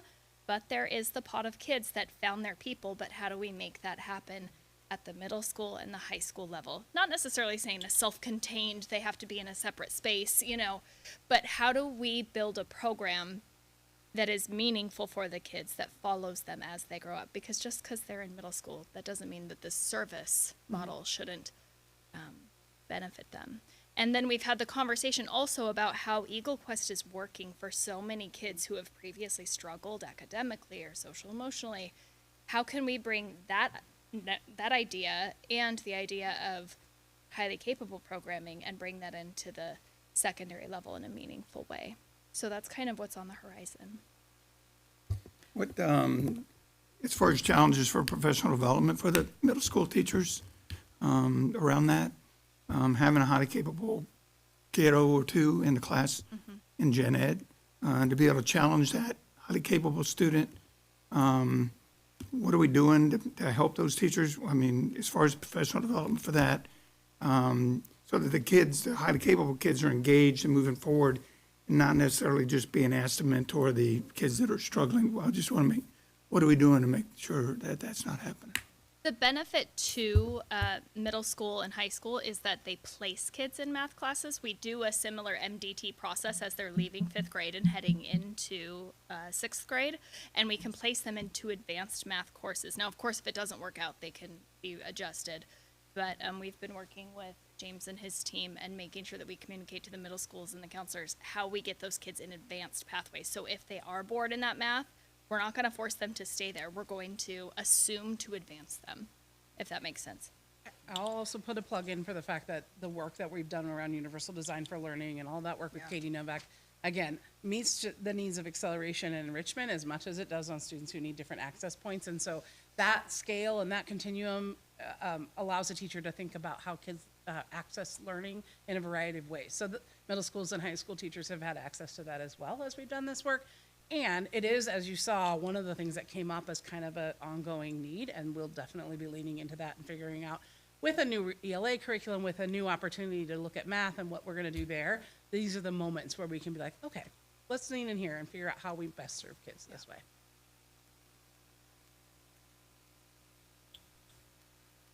Couple questions or comments. Thinking back to my own experience with students in elementary in particular, I'm really, as you say, students are so different, and some really thrive in being with other somewhat similar or similarly capable students, and others really want and thrive to be with a class of just all different kids. And so I'm really happy to see so much thought and effort being put into the identifying, because that's the key, and really it sounds like getting to know the students and relying on staff, input, so that we do find the right fit for every student. And so I really appreciate that. My question is, again, back to middle school programs. You just touched on this, but I'm wondering, this was a thing that existed when I was it was junior high back then, but where there was a language arts, social studies block of kids that did go all the way through together. Does that exist anywhere in the area, like in Washington? Because I've not seen it for years. Like a cohort that stays Yes, like a together. cohort that stays similar to how our PACE program. Then not necessarily maybe the same kids, but students would stay together for 6, 7, 8. I don't. Had one in I just don't know if that's a model yeah, that I know exists Seattle, anywhere anymore. I think Bellevue. I'm not sure. And here, there was a different model years back. Okay, It I was wasn't a just cohort curious. model, though. You can ask us that question again after we've done the whole listening, learning session all year next Big year. Really, that is our goal, is to really figure out who's doing what in that secondary lane around serving kids that need a different approach, right? Like, that's really the goal here, is to figure out what they need and how to get it to them without making it, like Jamie said, a whole separate place, right? Right. That middle and high school kids need their people too, right? Yeah. So we want to that make is this feel inclusive as well, and I think that has to be done really mindfully, and we need to make sure we check in with the people that are on the front lines making it happen. Yeah. We are absolutely interested in hearing if you Yeah. know people who, have experience or have contacts with people. Preston's on the highly capable advisory board of the state. We know Jody Hess well, like the lead from the state level. So those are the questions we're asking as we lean into next year, for sure. Thank you. How about from student reps? Any questions or comments about highly capable? It's okay to say no. Just feel free to jump in if you do.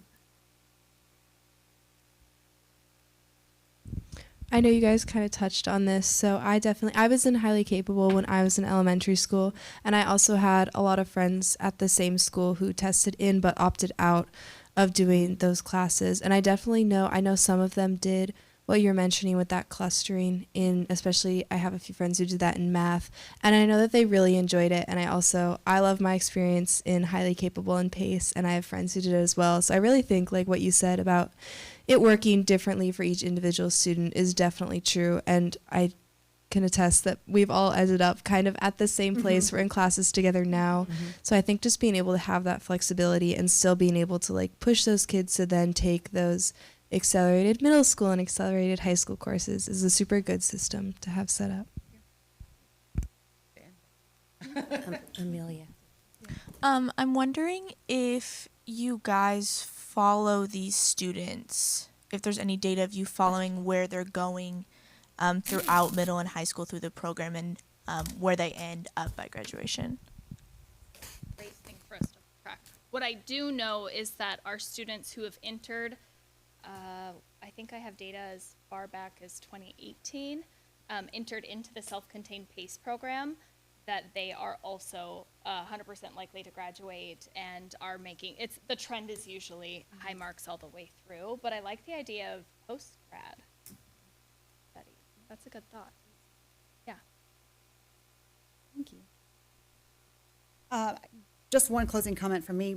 You mentioned traveling and attending conferences, and I just want to say thank you for that, because I think we as a board really value learning from other places within Washington and outside of Washington that are doing it really well. And I think every time we take an opportunity to learn from somebody who's doing it really well, or maybe it's just a confirmation that we really have great programs as they are, I think it brings tremendous value to our district and to the kids. So it's time away from home, I know, but I appreciate the time and attention spent and the learning that goes on. So that's it. We will move on. Great. Thank you. Thank you, board. Thanks. This is for you. Okay, item 7.3 this evening, we've got our summer facilities and capital projects update. So we've got our maintenance and facilities director, Patrick Gillespie. Thank you. Thanks for having me today. We're going to start with safety, security, and technology. So as you know, we've gotten a couple electric vehicles for our school safety officers. So I get to get the electrical chargers installed, which has been an interesting thing to figure out. That's something new that I haven't had to do before. So I'm excited to get that done this summer to get those going. HVAC DDC system upgrades. Those are systems that run all of our lighting, our HVAC, our boilers. It turns them on, turns them off. So if you may remember, the lights used to turn off around 7 o'clock. We had a little glitch in that system. We finally got figured out, and they don't seem to be doing it anymore. But that's that system that does it. Right now, it's currently running on our new ones. We have 6 schools on the brand new system, so those are all the most up to date. But all of our older schools are on a Windows 7 based one, which is problematic with our tech department. So we're upgrading all the front end systems on that to get away from that. We'll integrate them with the downstream systems, which is all the modules of each of the pieces of equipment that turns on and off, which we hope to upgrade at a much later date, but we want to then get quotes for the 9 remaining schools so that we can start working those and get off of that Windows 7 base that's not supported by anybody anymore. Kelsey, if you don't mind popping up here real quick. So our next slide is going to be Peninsula Auditorium lighting. So Kelsey and I have done a ton of work on this. We've gone to, there was someone very nice that Kelsey knows over at Curtis High School. We went over there. She helped us out a lot. We talked to our staff here, talked to professionals in the business, and what we found out is that we have a power dimmer controller lighting system, which is this fun thing here, that is really old and ancient. And what we found is that we could upgrade the lights, put it on it with the new LED lights, but it would degrade those lights very quickly, and it'd be not money well spent. So we need to replace that, and that's the part that I'm talking about. The picture on the right is a picture of the model that we're proposing to get in our bid process, and those bids are due this Thursday. So Kelsey's going to talk about the lighting because that's kind of through the CT part. Yeah, thank you, Patrick, and I hope you liked my Vanna. The reason why I'm pointing that out is because one of the major undertakings that CTE is going through right now is an inventory on all of our CTE resources so that we can identify like where technology is not in alignment with industry standards and develop some replacement cycles. And so part of this work was A, safety as a major concern, but B, getting students life hands-on skills working with industry standard lighting. And we can't do that without replacing this ancient electrical panel dimmer box to be able to get students the access that they need. So not only is this a part of our skilled technical program, many times when you think of skilled technical sciences, you're thinking of manufacturing and construction and the shop class. But our students that participate in the musicals and the plays also have a theater technical class where they are not only next year going to be designing lighting independently but also they build the sets. They get true skills certifications. They are working hands-on in the same way that our students in the shop are. So it's really important for us to not only see this as a huge CTE project, but a merging of CTE and the arts and how we are fostering those continuous programs. So CTE is also going to be working on investing in the lighting in there once we get the electrical panel updated so that students have the lighting that they need in the PHS auditorium. And then that will also come come with some different community use guides so that it's easier access for our community partners to come in there as well. So I'm very excited about that as a former music teacher and theater arts person, gone CTE. I think it's really important that we're keeping it all together in here, especially with kids and their experiences at the center.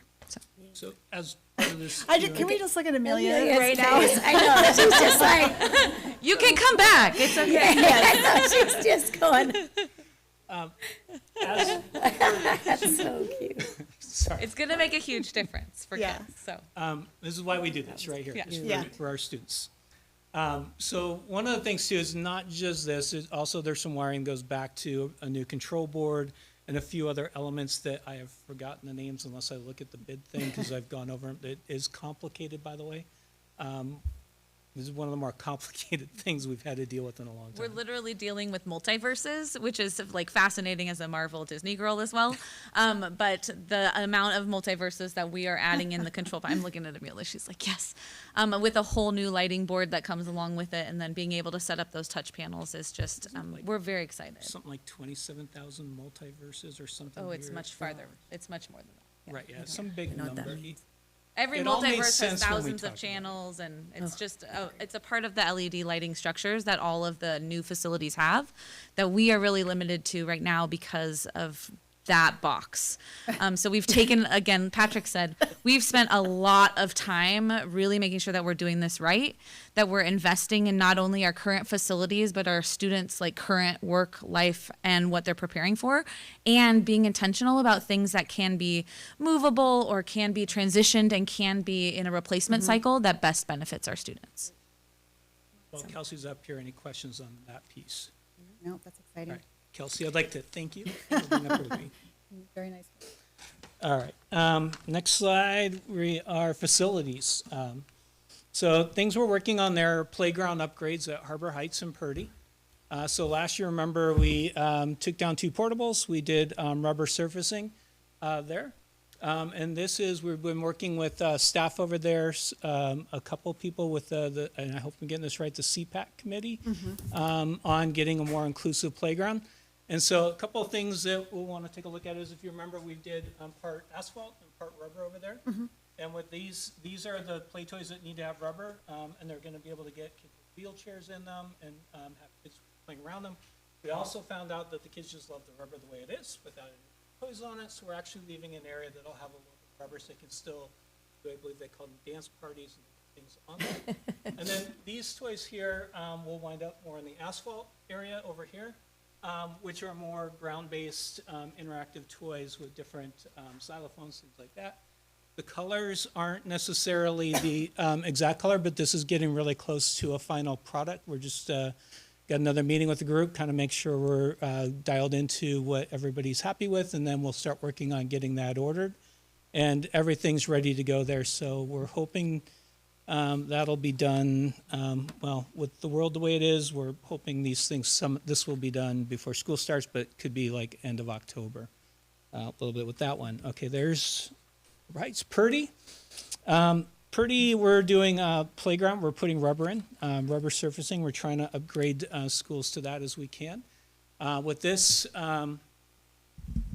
we're moving it over here. This is the Kids Gig, kind of a older play toy that is still functional, but this allows us to plan for long-term it needing to go away, putting one here.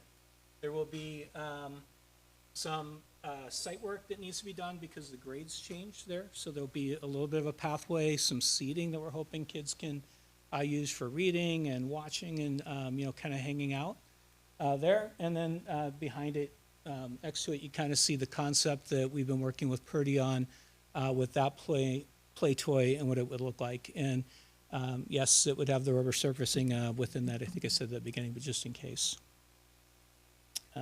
Next one. We are working on signage. So it is really hard to figure out Harbor Heights, even though you drive in, it's just a big building, but it doesn't really say Harbor Heights anywhere. So we're doing Harbor Heights. These are renderings from our contractor, and also Minner Creek as well. And there'll be brushed aluminum anodized letters. Anywhere from, I think Harbor Heights are like 18 inches tall, Minner Creek's like 24, and then the elementary's 18 inches. We are also working at Goodman to, it's one of the areas where we can upgrade to an LED reader board signed by code. So we are looking to get rid of the really nice Goodman Roadrunner Middle School reader board that someone's got to go out and manually do.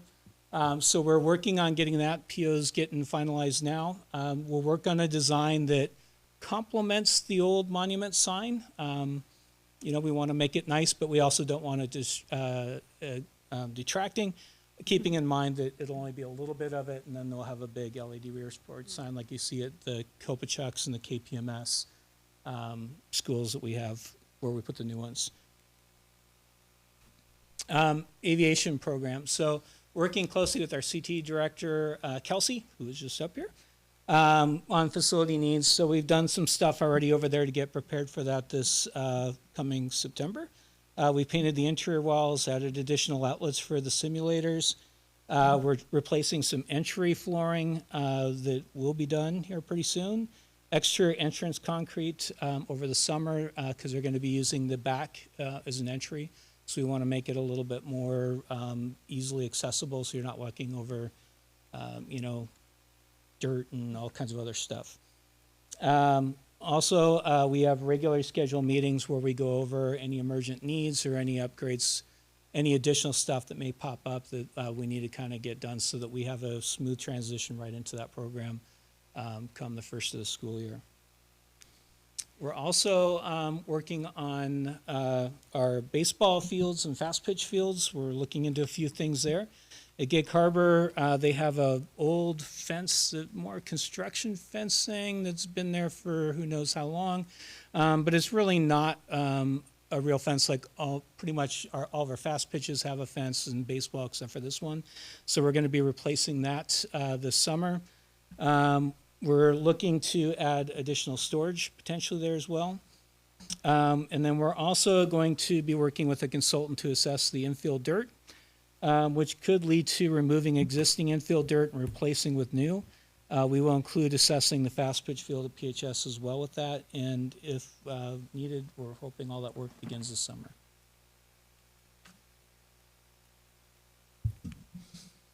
Okay, compliance is more just other things we do that, through the summer that people might not realize, but all the things that need to get done.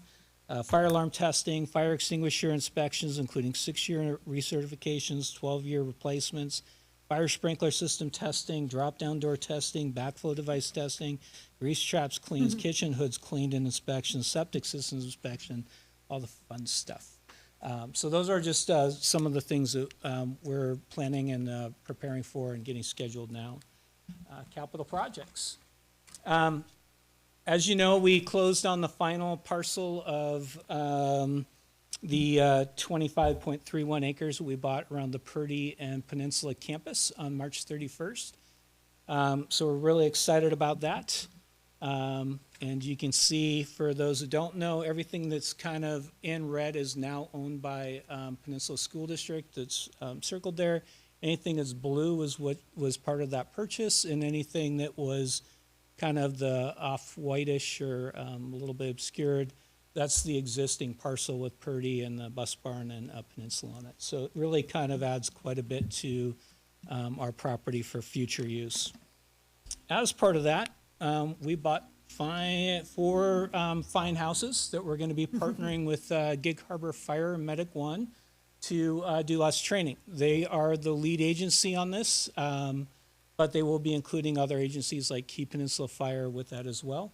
And then the picture in the middle, we do lots of stuff with them here and there, but the picture in the middle was at Discovery when they were doing some training on a weekend. So they kind of take opportunities on weekends to do a little stuff, which is great for our schools if we ever need it. Timeline for that is, sorry, I'll flip the page, get my glasses back on. Demolition permits have been approved. We just completed the abatement work. Gig Harbor Fire Medic 1 pretty much will start taking that over any day now, start work. They're already prepping for that. They're really excited about it. They're going to have it till June 22nd. Because we don't know exactly the condition of the buildings afterwards, we want to minimize our risk of change order work. We're going to bid and be prepared to bid right afterwards, the week of June 23rd. and then we'll bring that to the board for approval at the next available board meeting. Okay. Gig Harbor Lower Turf Field Project. So this one, we're going to be turfing the field at Gig Harbor High School, the lower one below Purdy, which includes, proposed that we're going to include work that would include field lighting, respraying the track surfacing, scoreboard, flagpole, 8-foot fencing, turfing the field. We would line it for football, soccer, reference marks for lacrosse, boys and girls, discus, javelin, survey work. We had our surveyor out there, started today, be there throughout the week doing some stuff, making some marks, getting that ready for us. We've already contracted with a company that's helped us with all of our fields in this manner, D.A. Hogan. So they have already done a little bit of some stuff that, isn't the final product, but this is kind of what it would look like-ish if it was a cartoon. So we're really excited about this project and what it would bring. We hear all the time that, we need more fields for our student athletes. Having it lit, it's going to be better for weather. This one here, as you can see, it also has the work that we done when we destroyed the existing shot put area and put this over here, which was actually a really good thing. It was a positive that came out of the Pioneer project when we put the storm pond there. That wound up where the coaches have wanted it for years. So that's kind of what I'm doing this summer. This project, though, just to be really clear, will not be this summer. We're starting that. We're working on trying to get it permitted and everything and start work probably in the spring, right? So this isn't something that can be done just over summer, so we will be impacting athletics somewhere. And it makes more sense to impact the spring sports because in the fall, weather starts getting bad. And you run the risk of not being able to get it done. So we don't have any of those timelines yet, but just kind of prepping people for what's in front a little bit. Questions? Yeah, I've got one for you. I'm really excited that after so long we're doing this at the lower field. It's long overdue. So thanks for your work on that. I know as far as the Gig Harbor baseball field, having my son played baseball there, Director Wimberly and Glover had kids played baseball in the swamp. They look at replacing the dirt necessarily. What would they do to try and maybe, if it's at all feasible financially, to try and, if it's possible, raise the field a little bit so it's above the swamp level so that they're not running around in a bunch of mud during the games? Have you thought about that? I think that would be a pretty massive undertaking. There would be a lot of work and costs associated with that. So, no, I haven't necessarily put a lot of thought into that. Okay. I think I can have our consultants take a look at the concerns, which is what we're bringing them out for, is say, hey, we're having issues with water. We'd like to try and address that. So that's what we're bringing the consultant is kind of look at those things. So I guess replacing the dirt infield would serve what purpose? Either replace it with a different kind of dirt that doesn't retain water? What would you do there? So I did talk to a consultant about dirt, and it's kind of interesting with that is that it's usually either sand or clay or a combination thereof. And if you want something that's better for the winter months, you're going to go more sand, which would help with the drainage and all that. The problem is once you get to summer, it's a sand pit. If you go with more clay, which would be good in the summer, would be really terrible in the winter. So you tend to go with something in between, and generally it just means that there's a sweet spot where you're happy, and then the rest of the time it's kind of in between. This is a pretty standard thing. That when I talked to him about, what can we do, he said that's pretty much your choices, clay, sand, mix. I've even looked into, what they use in Safeco Field. Or T-Mobile Park, as I guess it's called now. I did talk to someone that did a project, and it was ironic. In 24 hours, I talked to the person that did the project and the person that managed it without knowing that. But at a POU, they put that in. And I talked to the contractor who did it, and he said it went really well. Then I talked to our consultant, said they're already ripping it out because they hate it. So so there's kind of, dirt's kind of funny. That's why we're bringing them in to kind of see if there's a way to kind of find some solutions to help with those issues that we're hearing about. I just don't have all the answers at the moment until we bring that consultant in and talk with them. But I'll definitely bring up, what bringing it up, what the cost would be on that. But you're looking at, basically everything's got to come up. Yep. The turf field down at Lower Gig Harbor is so exciting, and like you said, long overdue. That's a huge undertaking, probably with a pretty big price tag. Can you talk a little bit about how the district is paying for that? Yeah, so we're going to use, it's under capital projects, so we're going to use some funds that are left over from our projects with having to do with interest and SCAP, things like that. So we're getting to the end of those projects, and we're looking at, how much could be left, and we feel comfortable that we're able to get this project in with what's left over. So that's dedicated capital improvement money for projects. Yeah, I can't use that for, I couldn't hire another grounds person Sure, or something like that with it.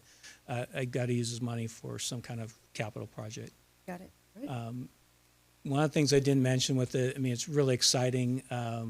Having more fields like this are good for all of our schools. So, should be good for district track meets, whether it's our middle schools or high schools. We should be encouraging all of our schools to use this field for its maximum potential. And I think adding that with the lights will really help all of our schools, even middle schools. Sorry, real quick, where were you with it?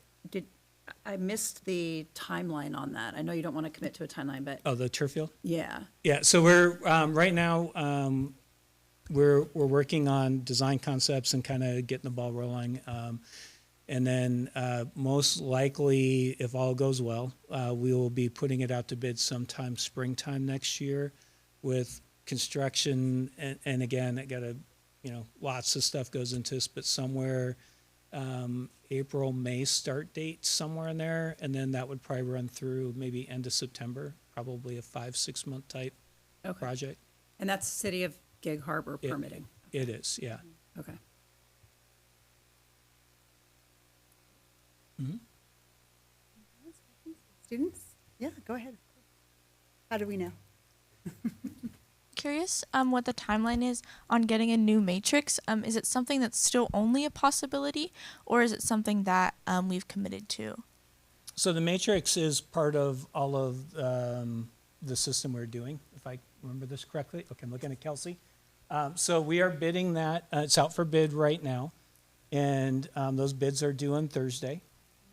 If that comes back, we get a bidder, and we're good with that number, we'll bring it to the board at the next board meeting, which I think is June 3rd, where they have the choice whether they would want to approve that or not. If they do, then we would issue a purchase order for that work, with work starting. I know there were some timelines that were kind of key for programs, but I want to say like end of June it would start and probably finish sometime in July.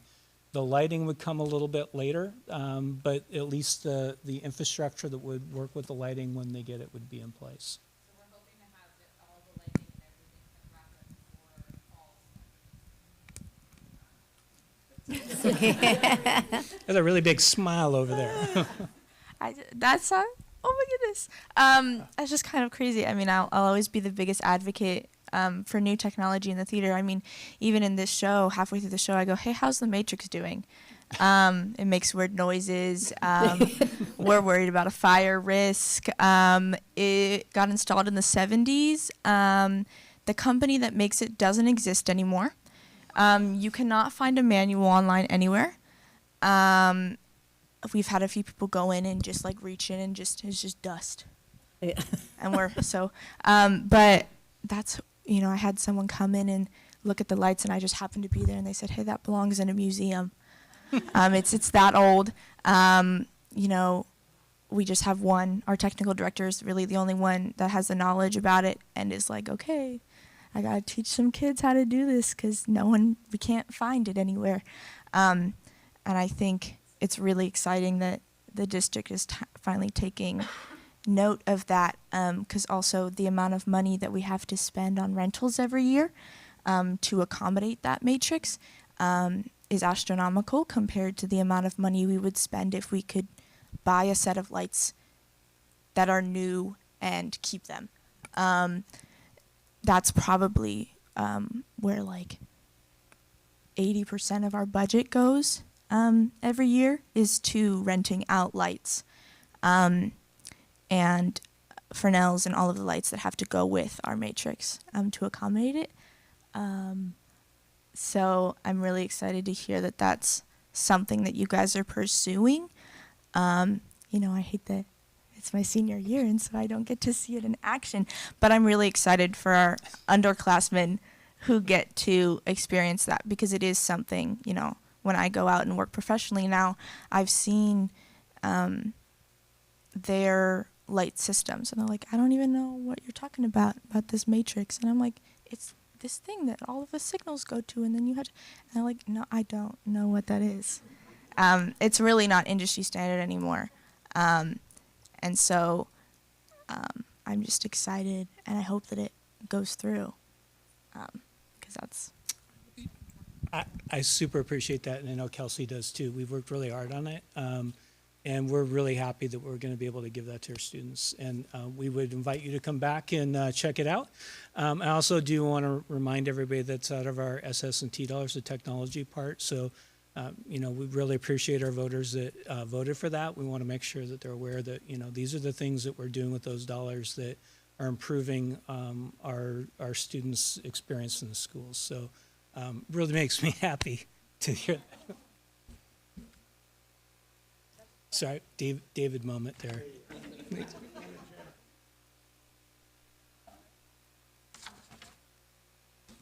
All right, thank you. I appreciate all of you.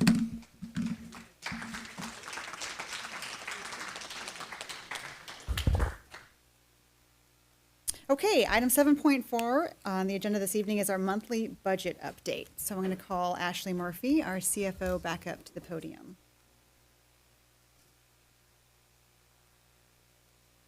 Oh, right in the middle.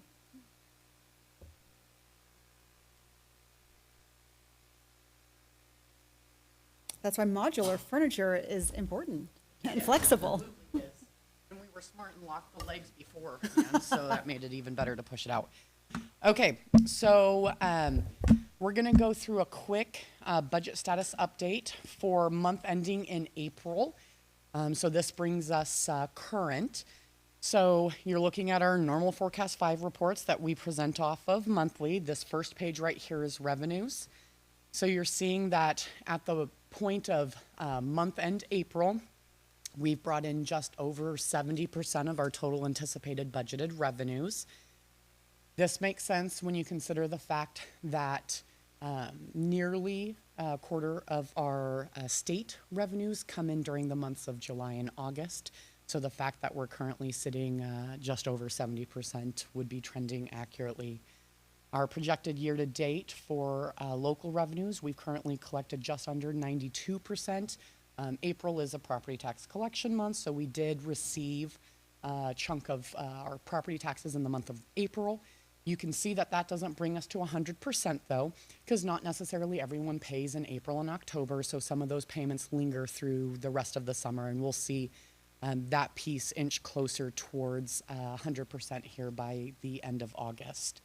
State resources, we're currently trending about 4% over, but I do want to point out that we did start this year with more budgeted enrollment than what we had anticipated, and beginning in the month of January is when we started receiving our true state allocations for that increased enrollment.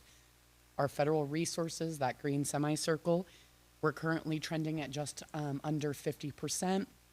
A lot of our federal categorical grants, a good chunk of the work associated with those grants occur during the summer months, and so our claims during the summer months are higher than our claims during the course of the school year.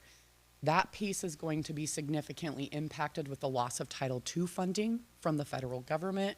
We have about $400,000 that sits in that grant that we use for professional development in the summer for certificated staff. And so in future years, you're going to see less of a gap of collection during the school year versus the summer because we will not have that grant to claim against. We can go to the next one. That's our expenditures. And excuse me, I'm getting over a cold.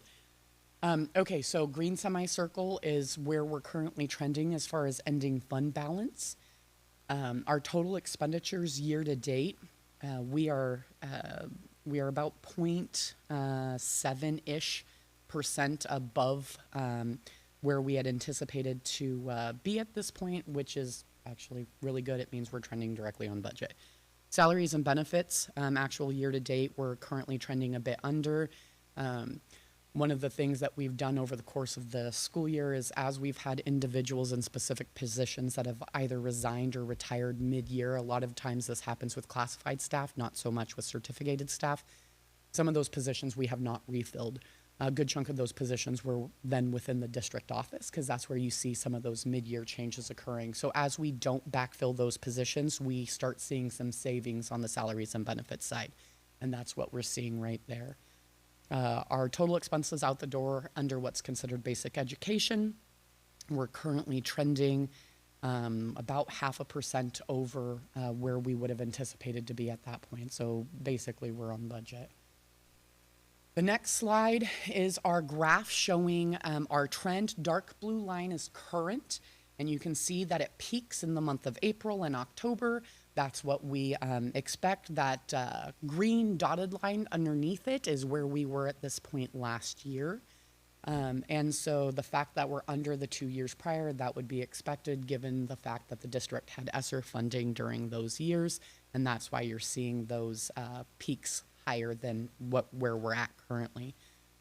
You're going to see that as we get through to July and August, that those periods continue to increase, and that is due to apportionment schedules. And then the last one that we're going to be looking at here shows a comparison from prior year to current year. One of the things that I've been pointing out over the last several months is in your current year to date column, which is in your right-hand side of your boxes.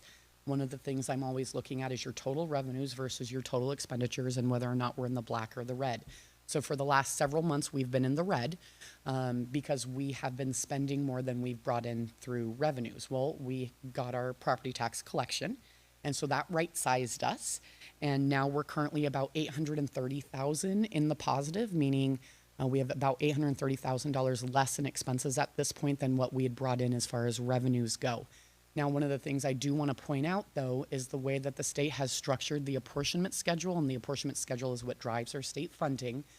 In the 2 months following a property tax collection month, so 2 months following October, 2 months following April, the state cuts your apportionment payments, your state funding payments significantly down. In some instances, like the month of May, instead of receiving anywhere between 9 and 12.5%, we only receive 5%.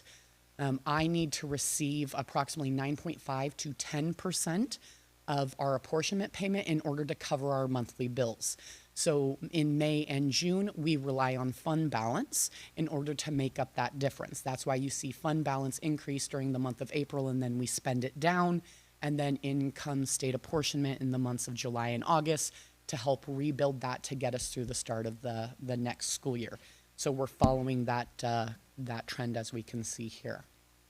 That is my last slide as far as the monthly budget presentation. I'm not going to bore you with an hour-and-a-half presentation like last meeting, but what I did want to do is just give an update in regards to staffing, because I know that has been an extremely sensitive topic recently. So staffing update. So we're nearly through our contractual involuntary transfer process for certificated staff currently. We have 3 educators left that still need to choose their assignment from the current open positions. That should be completed here by the end of this week. Each impacted certificated individual receives basically 24 hours to review the open assignments, talk to their significant other, ask questions in regards to those positions, hence the reason this isn't done simply overnight.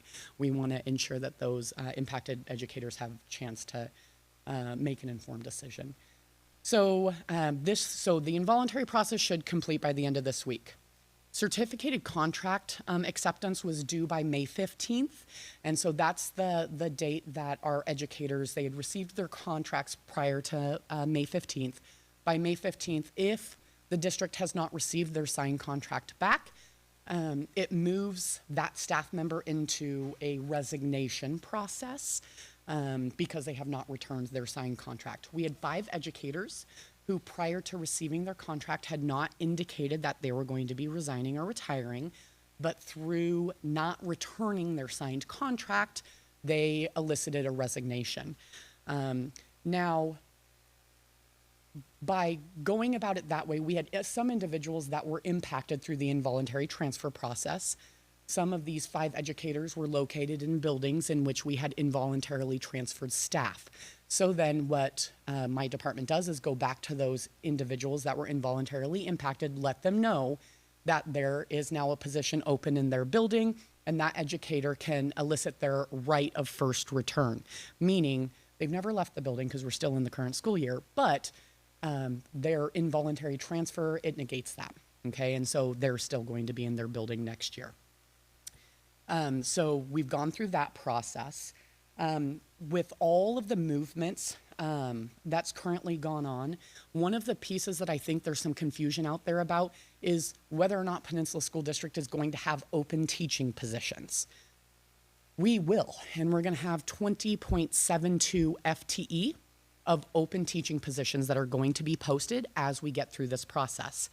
The way that ends up working, though, is we're going through the involuntary process right now with certificated individuals. Once involuntary ends, here at the end of this week, we start the voluntary transfer process. So educators, earlier in the spring, they have an opportunity they receive a survey, and if they have any interest at all in switching buildings, sections, anything like that, they fill out the survey and they send it back. Then when we hit voluntary transfer process, if we have open positions in those areas that they've indicated, principal's going to reach out to them and say, I have, XYZ position open. Are you interested? Then they just do a meet and greet. So it's not a formal interview, application process, or anything like that. Meet with the principal, go through a meet and greet process with them, some of the peers in whatever grade group it would be in, or if it's secondary, let's say it's a PE position, maybe some PE teachers are on there. They do that little meet and greet, and then it's determined whether or not that individual is going to be moving into that position for the upcoming year. After that is done, after voluntary is done, then our principals go through the process of posting their open positions. So for Peninsula School District, we're going to have open positions, open teaching positions in foreign language, various CTE assignments, quite a few CTE assignments, classroom teachers in every grade span, elementary, middle, and high school. And we will also have a handful of, it's going to be approximately 4 and a fraction of an FTE of special education positions as well. And so again, we're currently tracking to have 20.72 positions. So Peninsula School District is going to be in a different area than other districts right now, in which we will have open positions posted, and we will be able to recruit out-of-district educators in to help fill these positions after our current educators have had sort of their selection of what they want. So that is the staffing process and where we are currently. Now, I wanted to speak to the non-renewal of certificated staff, because I know that has been another topic of conversation.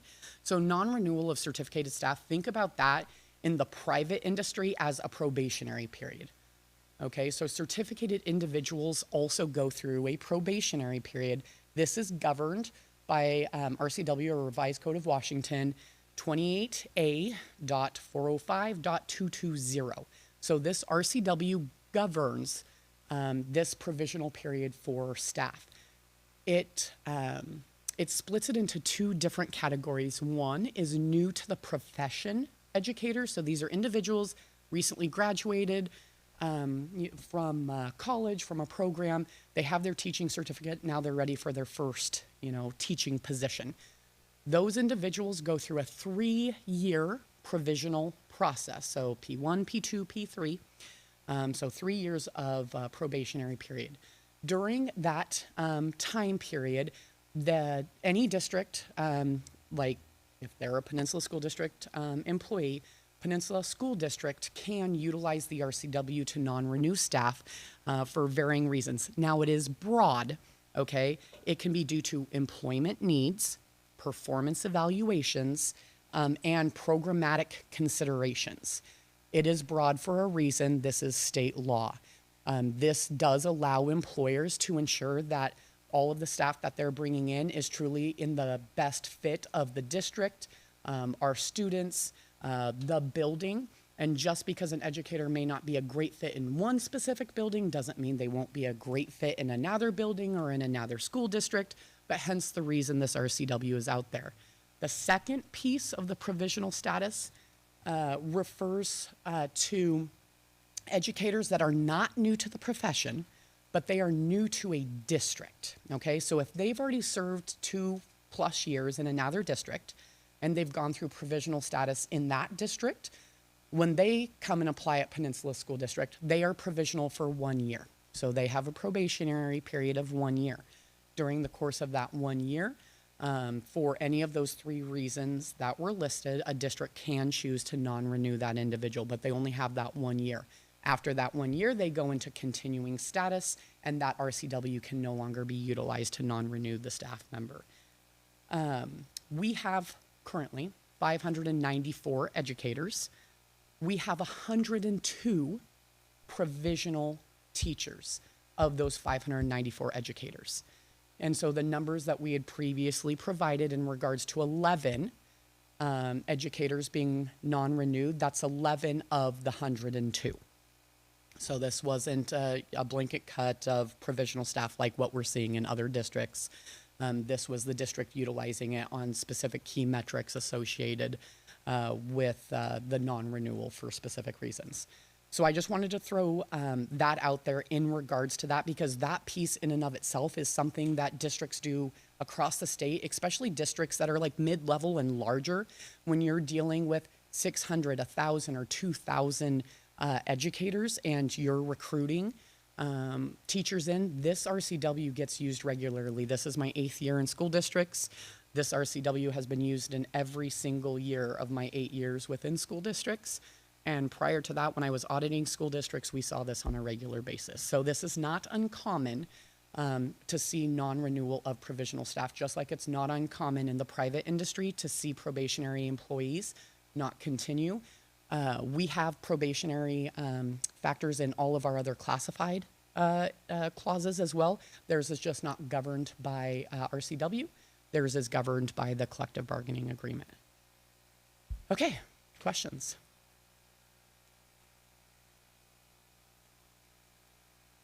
Just for kind of ongoing building of knowledge around this, are we able to kind of keep this tracked and made public so that, myself included, can be able to refer back to this, to understanding how this all works? Absolutely. Okay. We're working on some redesigns of the website that will allow for both key terminology, key RCWs, or WACs to be posted that govern this type of process. And like in our world, we speak in acronyms quite often. So to ensure that all of that is clarified and put out there as well. So you're going to see more information coming in regards to not just sort of the budget or financial side, but also in regards to the staffing and personnel side. So yes, more info to come.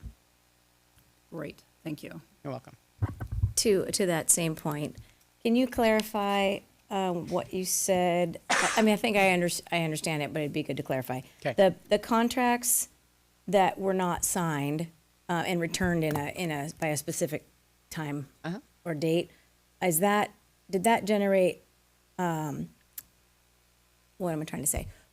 Was that was that like people just missed a deadline and therefore it generated this whole unexpected thing to happen? Or was it an intentional way of communicating? Is that what you do when you don't want to return? But you just, normally you would know ahead of time. Yeah, so of the individuals that did not sign their contract, it wasn't, they missed a date, it was intentional.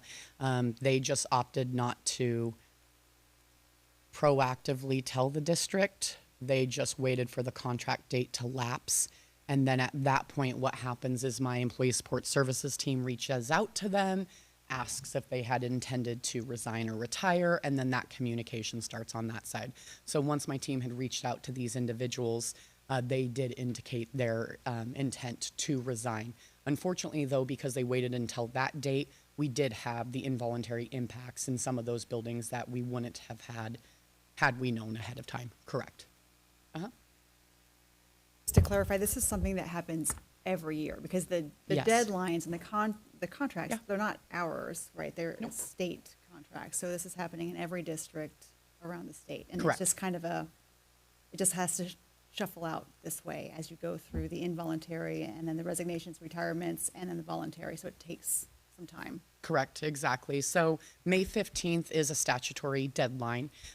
So by May 15th, districts have to have given notice to staff if they plan on doing any type of formal RIF or non-renewal. Basically, if a certificated individual is not going to be receiving a contract, they need to have knowledge of that prior to May 15th.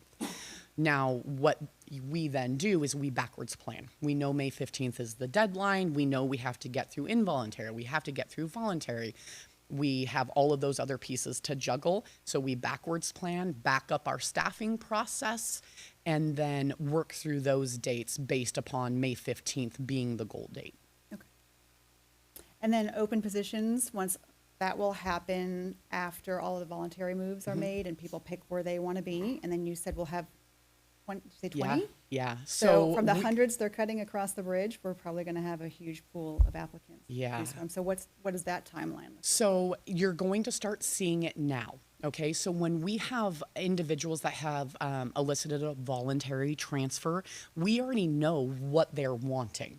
And so if we have a position that does not align to any other current employee's certificated desires, then we know that that is a position we can move forward with posting.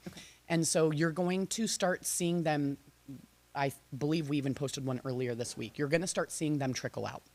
Now, by May 27th, though, you're going to start seeing a larger blast of positions hitting the website because by that time period, we should be somewhat close to our voluntary transfer process, either being in full swing, like, hey, we know that we're going to be backfilling this with a voluntary person. We just don't necessarily know the exact one, but we know that we're not going to be able to find someone for this position. And then those are the ones you're going to see go out first.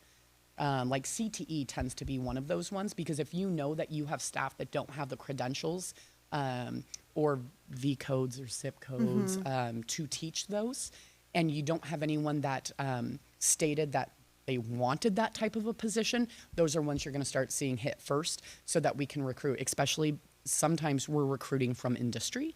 And so we need to ensure that we're giving those individuals capacity to get what they need as far as their certificates from the state. Any questions from students about budget or staffing? It's very intriguing. It is. Okay. Perfect. Thank you.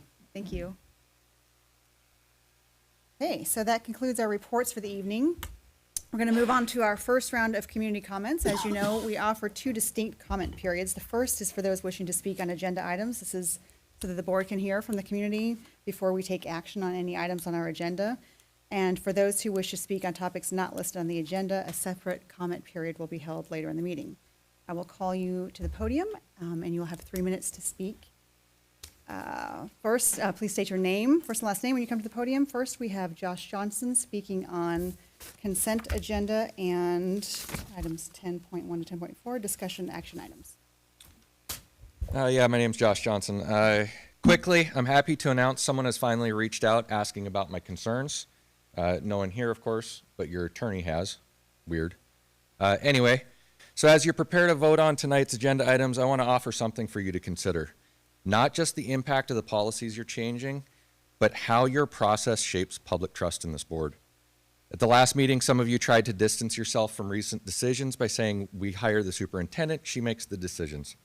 So I looked at the decisions this board has made this school year. There have been 250 items brought before the school board for discussion and vote. Sure, some were routine, like approving minutes or setting the agenda. Most were packed into the consent agendas. 46 were first reads of policy with no vote. That leaves 204 items this board has voted on. Of those, 50 were major policy changes. 11 were other significant decisions, curriculum, contracts, resolutions. Of those 204 items, the most striking part, not a single one received a no vote. Not one. So surely there must have been some serious public deliberation, right?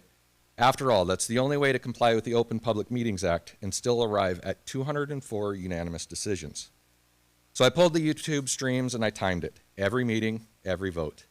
Since September, this board has held just over 31 hours of meetings. In total, you spent exactly 5 minutes and 56 seconds directly in discussion before voting on an action item. Of that, 2 minutes and 17 seconds wasn't even deliberation. It was a scripted PR statement read by the board president. Why? Because there was public outcry you needed to quell before rubber stamping the change. This isn't transparency, it's not deliberation, and it sure isn't governance. The Open Meetings Act doesn't just require you to vote in public, it requires you to deliberate in public.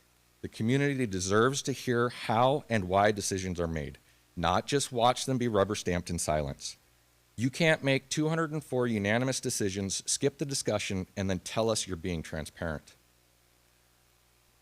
What this board has openly decided to do is hand policy making over to WASDA, a group that is not accountable to the community. We didn't elect WASDA, we elected you. And when you adopt their policies wholesale with no debate, no dissent, and no local tailoring, you're surrendering your authority and our voice with it. We don't get to vote for the school boards in the rest of the state. By aligning every policy with WASDA's models, you are letting those boards decide what happens here. These are your votes. Own them, explain them, defend them. It's no wonder the public has stopped trusting this process and is demanding something or someone better. Thank you. Thank you. Next, we have Jackie Pinkerton speaking on items 4.1 and 10.3. I'll add 10.5 to that because I appreciate the inclusion of 5254. I'm Jackie Pinkerton. My family recently moved to Gig Harbor in the last year because of the school district. My oldest child just started kindergarten at Discovery Elementary. I was motivated to participate and engage in these forums and these conversations because of some unsettling observations that I've seen in the community and that I've heard from my community on the topics being discussed. I'll tie it to the agenda, 10:05, 52, 54. I first heard about that in the fall from a high school teacher who we did some trauma bonding and hugged it out, and her expressing her concerns for what this means for our teachers' ability to engage honestly, truthfully, consistently, without fear of retribution or retaliation. And I think at the last meeting, it was not really, it may be interesting there was testimony from others expressing their concerns around lack of transparency, untruthfulness, and there was some defensiveness that we haven't done anything untrustworthy. That's what it was. We haven't done anything untrustworthy. And I want to acknowledge that, as public-facing elected leaders, that's a hard line to walk, and there's a difference between intent and impact, and whether or not you've intended to act in an untrustworthy way. The impact to the community, as we've heard, this is my second meeting, so I've heard twice, the theme of untrustworthiness come up. I'm new to the district bureaucracy. I've got a lot of experience in city bureaucracy and state government bureaucracy as an employee. I'm a social worker by trade. So I'm learning how these systems operate and how our community, feeds from the elementary to the junior high and the middle school and the high school. and I hope to attend future meetings and to discuss on these topics in a more intelligent way. I was happy to see the social emotional climate topic, I believe, just because a kind of straw that broke the camel's back for me was the climate around hearing incidences of racism and misogyny experienced by staff. My understanding is there's a Peninsula principal who was called the C word by coaching staff at a game, and that we have a culture in this district that someone thinks that that's an appropriate use of language. And so I'm calling on you as leaders to work with leaders in our schools to change the culture where we can have brave spaces and safe spaces to be our authentic selves and to create a community that I can be proud of, and not be like, oh shit, I moved to Gig Harbor and we have some racism issues that I hope that we can address moving forward. So, thank you. Next, we have Ben Pinio speaking on the budget.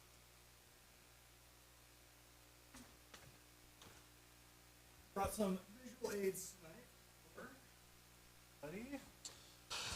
I wanted to talk a little bit about the budget when it comes to staffing cuts and then what that means for class size. So this is year number 17 teaching for me, and I have a really strong passion for class size because I grew up in South Kitsap when our classes were over 30, and I taught there for 5 years and had classes of 34, 35, 36, and I think about my teachers then and the teachers that I then worked with as colleagues and how inspiring they were to be bringing home 35 classes, times 5 of all these papers and everything, and the amount of quality feedback that they left, the way they still built relationships with students. And so when I look at our district's current budget crunch and we hear about staff being moved from some schools to other schools, I just want to talk about what that's going to mean for FTE and then what that's going to mean for our students' class sizes. So in my first slide here, I imagine we have 308 students registered for, let's say, 9th grade general English or 10th grade general English, and the district figures out the allocation as to what the target number is going to be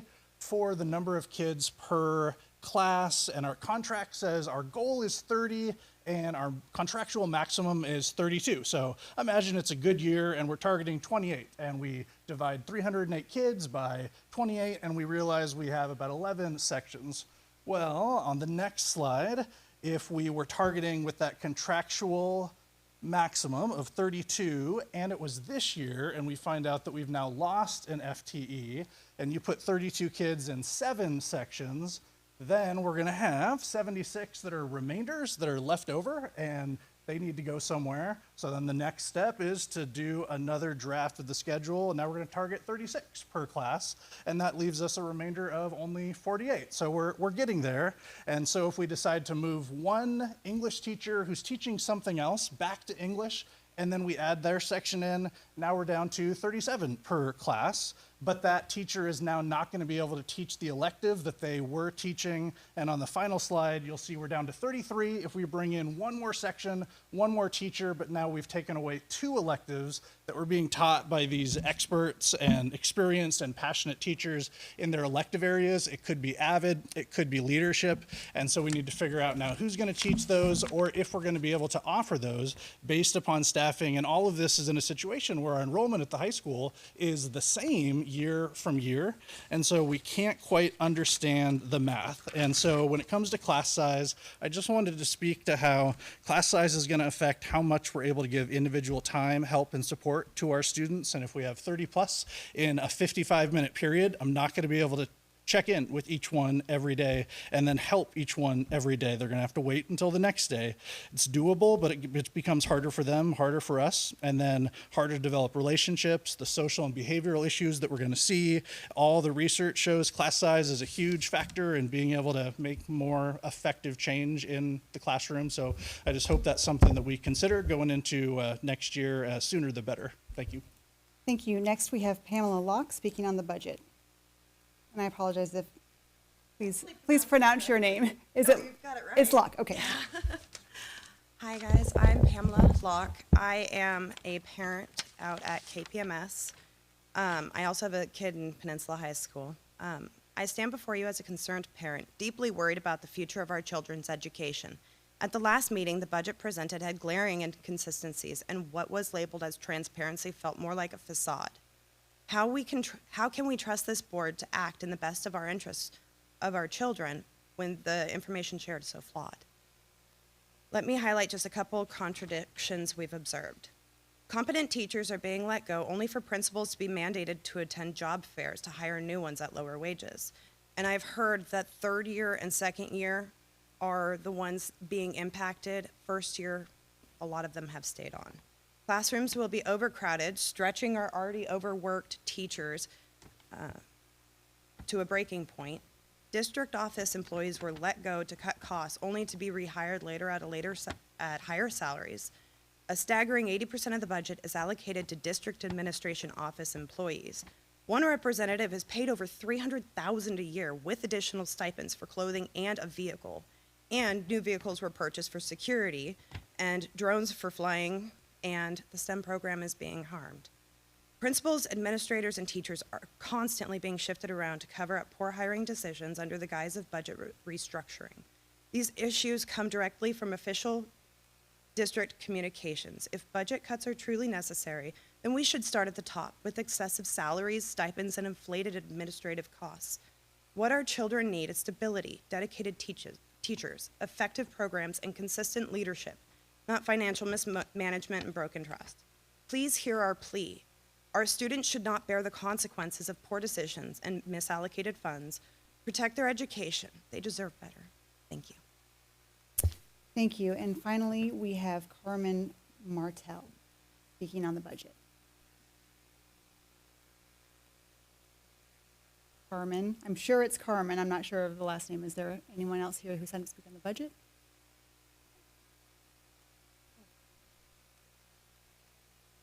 Oh, okay.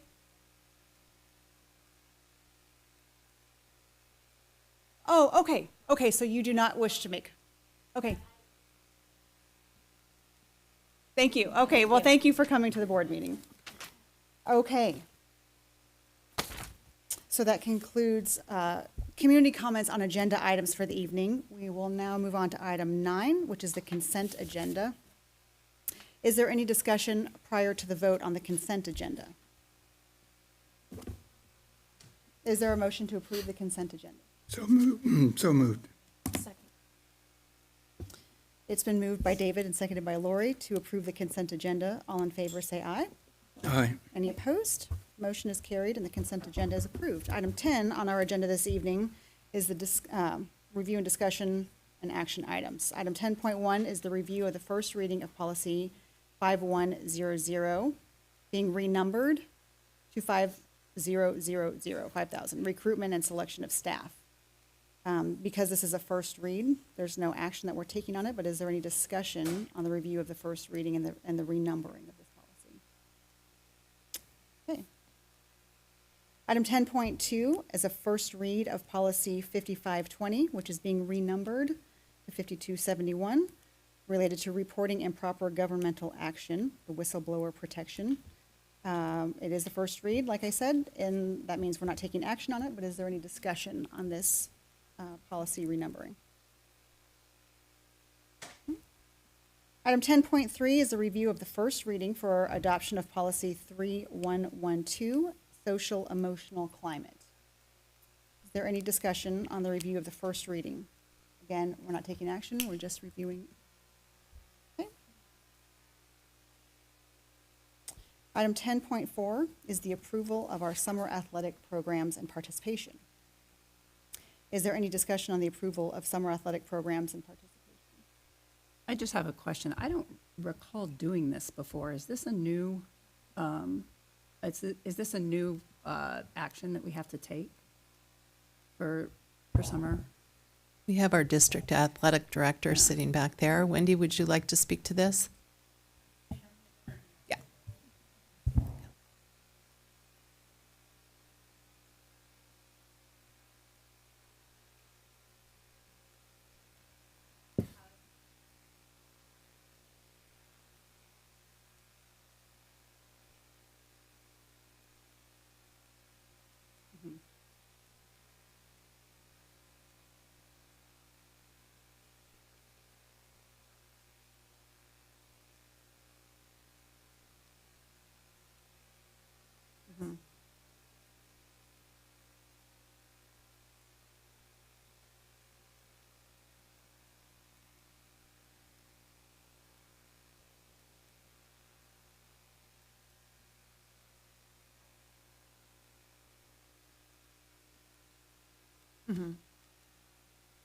So it's really just to make sure that people are aware of all of the, okay,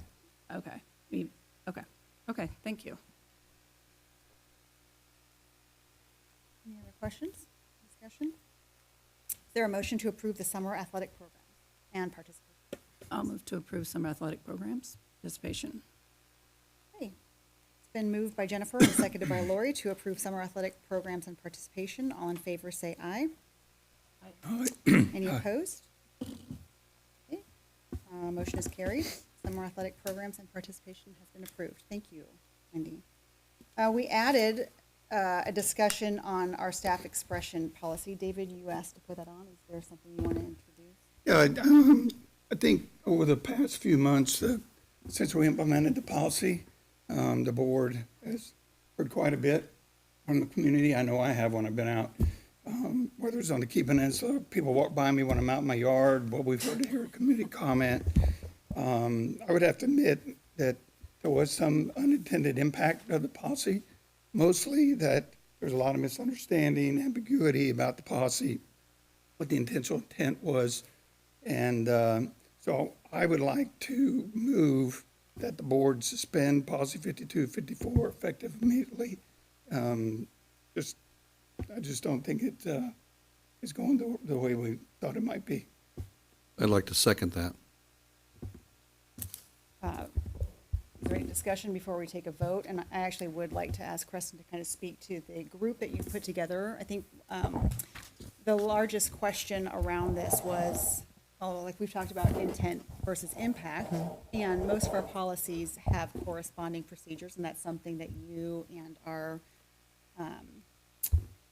labor partners and our staff members have been working out, like what's the best way to implement this. So can you give us an update on where we are? Yes, I'd be happy to. So the policy was passed without the procedure at the time. And we had met with our labor partners, and I'm going to look at Ashley to correct me as we go. And there were many concerns about what that was going to look like and the impact. We've had an opportunity. I have reached out to the superintendent of the school district that really had crafted this. And their process and procedure, we learned after meeting with them. There were some labor partners and some district, we went up to that school district to listen to how that came to be. And it was an answer to some union concerns that were happening out in the public several years ago, they were fielding things, and they came up with this policy together with their union partners and wrote it, and then actually went to WASDA and got it into the policy language along with the procedure. So the mechanism and how they did this was very different than how we had how we did this. Hence, I would support this action. I think that what we would like to do is engage in the conversation with our labor partners and do this together so that staff, whether they're teachers or they're paraprofessionals or bus drivers, know what's allowed and what's not allowed, what's legal, what's not legal. And things change over time so much and so dramatically, and we have so many new people coming in that we need to be very clear. So I look forward to working with our partners to really flesh out and raise the concerns and what is happening in our schools and around in the environment so that we can give better answers. So a policy is not going to do that action. That will be done together with our partners. I hope that that answers the question. I think so. I mean, I think it's suspended because no one really implementing it yet. We and currently don't have the guidelines. civility, we have a civility policy. We have many policies, and Ashley would concur. We have many policies that, you know, are for a variety of different reasons that would be around this, but this specific policy without the procedure and the way that we did it became problematic.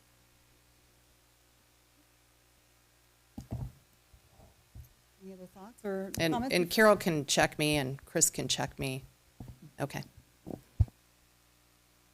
Good? So, okay. So it's been moved by David and seconded by Chuck to, I want to make sure I use the language right, suspend policy 5254 related to staff expression as we wait further direction from Superintendent Barr and your work related to the procedure and how to better roll this out. Okay. All in favor? Aye. Aye. Any opposed? Okay, motion is carried. That policy is suspended. Rolling on to item 11. Is that where we are? Yes.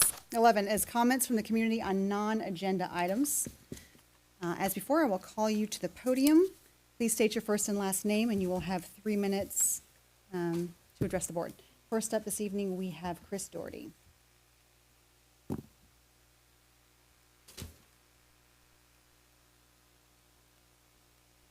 Hopefully this mic works this time. Good evening, my name is Chris Doherty and I'm the parent of 2 students in PSD. In June of 2024, I spoke on the importance of honoring students by using their chosen or preferred names during graduation ceremonies and in all district printed materials.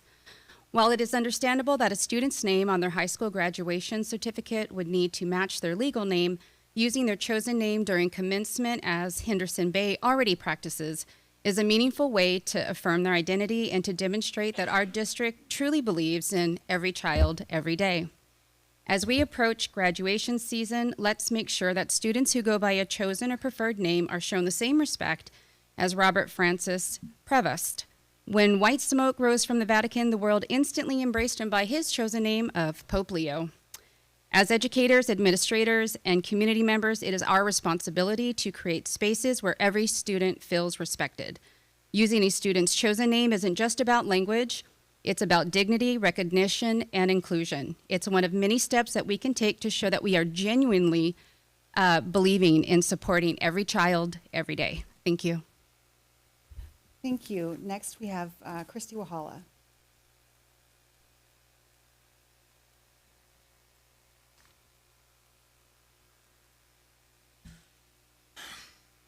Good evening. My name is Christy Wahala. I'm here to speak about comments made by Director West at the April 22nd board meeting, where he stated that rap music and autistic students are a cause of racism in our schools. While he may not have intended to place direct blame, his remarks were received by many in the community as minimizing the seriousness of racism and reinforcing harmful stereotypes for both Black culture and neurodivergent students.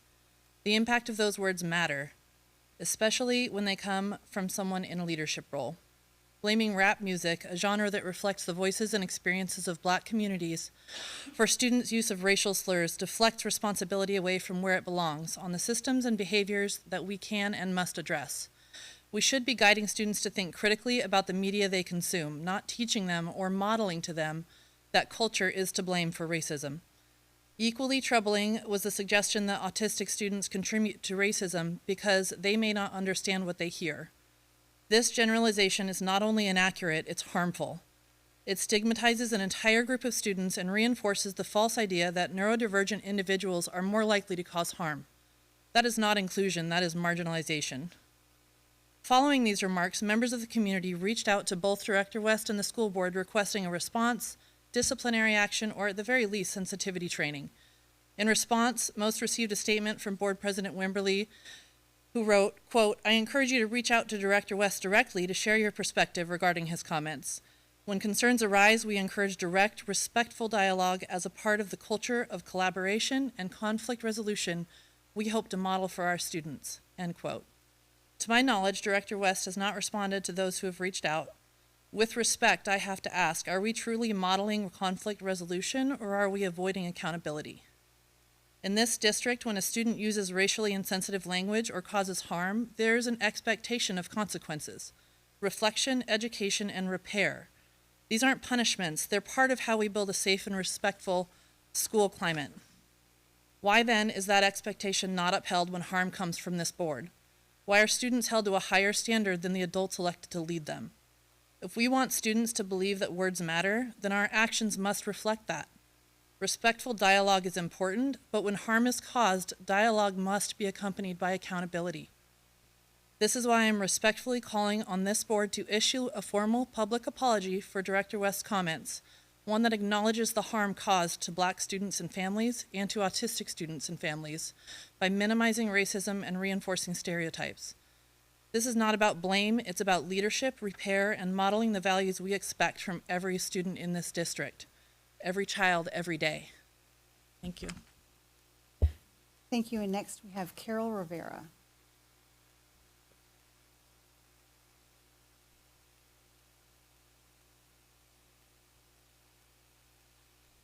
Good evening, Carol Rivera. I'm speaking as the Peninsula Education Association president. I did sign up to be on a non-agenda item, but my discussion was close and similar to the topic that had been added.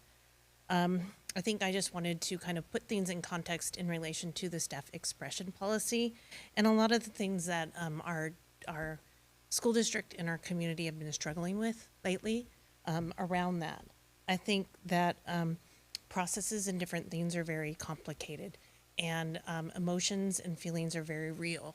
So again, when I mentioned that every decision does have a human impact, I really think that that has been demonstrated by the passion and the fervor in which people have asked questions and wanted to communicate with the board and with the association and other people to get those questions answered.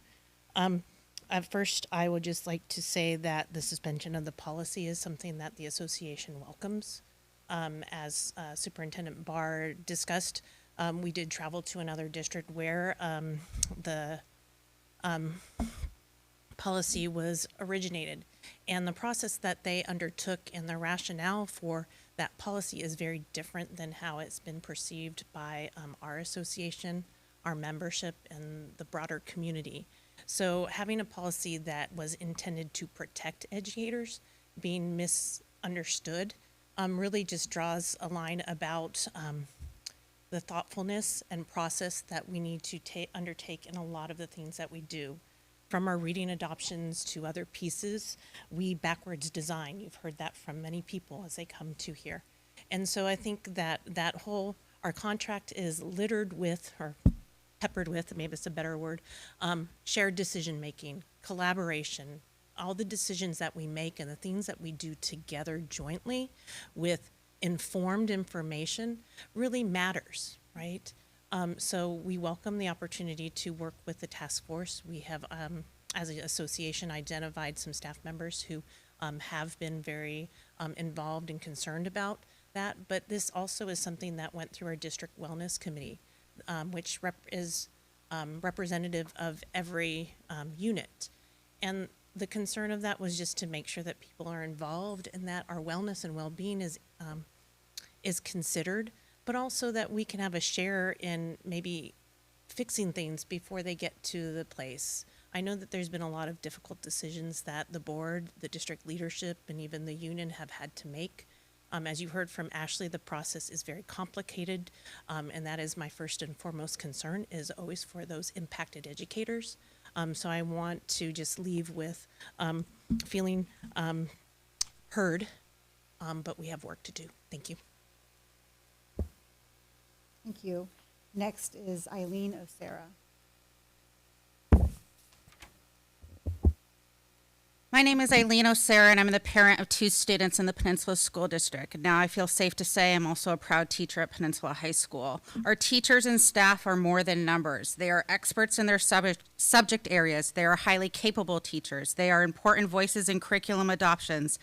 They are advisors for our clubs. They are our coaches. Randomly reassigning them based upon the bottom line disregards all that they do. Some are moving to grade levels and subjects they have never taught before. The last school board meeting, our students, my kids, were reduced to a $sign. No one talked about how my son wants to attend an Ivy League school and needs to take certain AP classes, 4 years of a foreign language, and other requirements to support his dream. No one talked about my daughter that struggles with reading but will be put into a class of 32 other students where basic classroom management will become the focus instead of her needs. No one talked about the programs that support students' dreams and future goals that are being cut or reduced, like AVID, leadership, AP Computer Science. No one talked about not offering AP Research because only 22 students isn't cost effective enough to run a section. No one talked about the reduction of art and PE offerings, cut almost in half compared to previous years. No one talked about cutting CTE paras so fewer students with special needs can access these classes safely. No one talked about the other effects these staff cuts cause, like the vandalism, violence, and vaping facing our school bathrooms. On May 13th, the district posted about unified sports. I'm the proud unified club advisor, celebrating remarkable growth. This growth is mainly due to Jenny Buys and her dedication to the program. She is one victim of these reassignments and will be teaching at an elementary school. Her time and dedication to the unified program seems to be completely overlooked. This move will make it nearly impossible for her to continue in her current role. My kids have been waiting to join this program, but now the future looks so unsure. During the month of April, there were a number of posts about celebrating the military child, yet my niece and nephews who will arrive in 1 week that are a military family and have been enrolled in the district, but they're not registered for classes. Are they going to be told no when they select classes that are already full or overloaded? I have heard that there are 45 students registered for one and only one section will run. Why are we limiting student choice? Who gets to take the class and who gets cut? For months, the new aviation and drone program have been celebrated online. How can an almost bankrupt district start new programs with expensive equipment and new staff needed? We celebrate biliteracy multilanguage learners. We celebrate increased test scores. We celebrate highly capable. We celebrate co-taught inclusive classrooms. But it doesn't feel like the people in the trenches or the boots on the ground are celebrated and supported. Decisions based solely on budget will hurt every data point you celebrate. They will hurt every student in Peninsula. They will change the trajectory of my kids' future. Thank you. And finally, we have Mandy Frazier.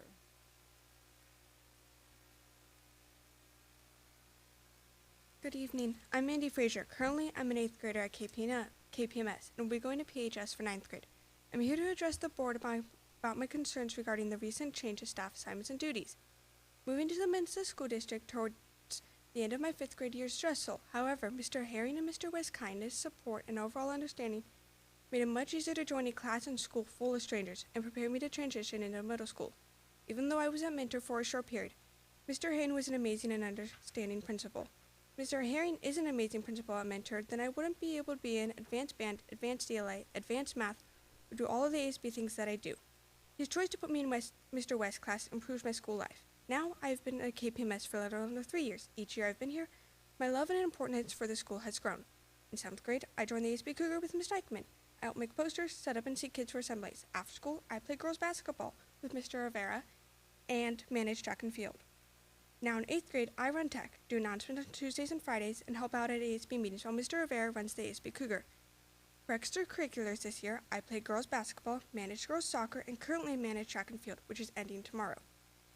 So as you can see, I know much about other students and their opinions. Personally, moving student favorites from schools will not just negatively impact staff views on the district, but also make many students mad, as their favorite teacher leaves or is forced to leave. Historically, public schools were created to help children understand political and social issues, participate in civic life, and build character. If public schools were created to help children understand political and social issues, then we students would be able to know when a decision made by our school district is wrong. For example, firing a student's favorite teacher because another teacher has more experience or has been in the district longer doesn't seem to match why public schools were created. It decreases staff and student morale. As middle school students, we have a lot of change happening, and having consistent teachers who know us individually help us as students succeed in school. This success would be measured by testing, successful class time, and overall resulting in less involvement from Mr. G and or Ms. Kinney or any other principal or vice principal. Part of my success at middle school was having consistent teachers who knew my individual needs, challenged and encouraged me to strive for academic success. Additionally, Mr. G's leading amazing teachers to improve students' well-being and success is evident not just me, but in many other students at KPMS. I wouldn't have been able to attend the summer camp Tech Trek and have a high GPA without the consistency of teachers or staff. School districts should be based on and work around the students, not the budget, politics, or seniority. All in all, I feel strongly that staff changes do and can affect future and current students along with their families, and also affect staff morale and motivation, making for a less effective learning environment. Hopefully you keep student success in mind as you look at staff changes. Thank you for your time. concludes public comment for the evening. Item 12 on our agenda is the superintendent's report. Yeah, I'm going to go really quickly this evening. I am proud to share that 4 of our Peninsula School District schools have been recognized by the 2023-2024 Washington State Recognition Program for Outstanding Student Growth and Achievement. Those are Discovery for Growth for students in racial ethnic groups, Achievement in ELA and Math, Harbor Heights, Growth for Low-Income Students, Achievement in ELA and Math, Purdy Elementary, Achievement in ELA and Mathematics, and Swiftwater Elementary, Achievement in ELA and Mathematics. And they will be receiving banners, and we will be going out to, I know that Julie and Michael Farmer have plans celebrating that staff. That is hard work. And being recognized as state recognized for that growth. Congratulations to our students, staff, and families on this well-deserved recognition. I had the opportunity to be at the Bay on display right after the lights went on, and I have to say, I have my bracelet. That was one of the fundraisers, so thank you for that. I don't remember so many fundraisers going on in the past. Okay, it was awesome. It was fantastic. And I had my husband come, and he said he was just so impressed. It seemed to him, in his words, he said, this is like a little school of the arts. And I said, well, this evening it definitely is. So well done. It was really fun. The play was fantastic. It was really, really, there were so many students, and the Purdy students and elementary students that were involved were just superb. So that was wonderful. Just a reminder, kindergarten graduation, it is now. So any kindergartners or TK, and Lisa has left, TK as well, is still open? Is not open? Is open? Open for registration. Okay. So both of those. So if you have any friends that have a 4-year-old that will be 5, that is TK, or that they are 5 years old by the time school starts, that is kindergarten. So we are open. Okay, let's see. As we approach the final weeks of the school year, I just really want to take a moment to share how proud I am of the entire district community. There's so much good news, whether it's athletics, academics, our graduates to be, all of our students that are looking forward to the next year. They're celebrating. We have less than a month, or exactly a month. We have exactly a month today, correct? It's the 20th. Mm-hmm. So there are many, many opportunities for the public to engage, and for families to be celebrated and students to be celebrated. Tomorrow night we have the School of Distinction. I'm sure, David, you will talk about that, but really looking forward to that. And we just have so much to celebrate. I'm deeply grateful for the commitment, passion, and success that define who we are through making difficult decisions. Yes, this spring has been difficult, and we are looking forward to hiring new people. There will be positions open, and we look forward to that. Thank you. Thank you. All right, we are done with legislative updates. So we've removed that from the agenda. So item 13 this evening is just board discussion and comments. I think we'll start. If anyone wants to volunteer to go first? Or okay. Every year I like going out to the Peninsula, the Key Center. They have the living community, all the different social groups, and a lot of people from the Key Peninsula community go out there, and I always enjoy going to all the booths and saying hi to everybody and see what's going on the Key Peninsula and what kind of services are offered out there, as well as they have, students playing in their band and music and everything. So it's a really fun time. So I enjoyed going out there. As you mentioned, tomorrow night, I'm the chairman of the Students of Distinction for the Greater Gig Harbor Foundation, and our annual Students of Distinction Award dinner is tomorrow at Ocean 5. I know many of the staff are going to be going to that. It's always a very special evening. We have 7 categories, and I try and change my category every year so I can just meet new kids and what they go through, and their stories are always very inspiring. So that's tomorrow night at Ocean 5, and I look forward to that. So, that's it for me.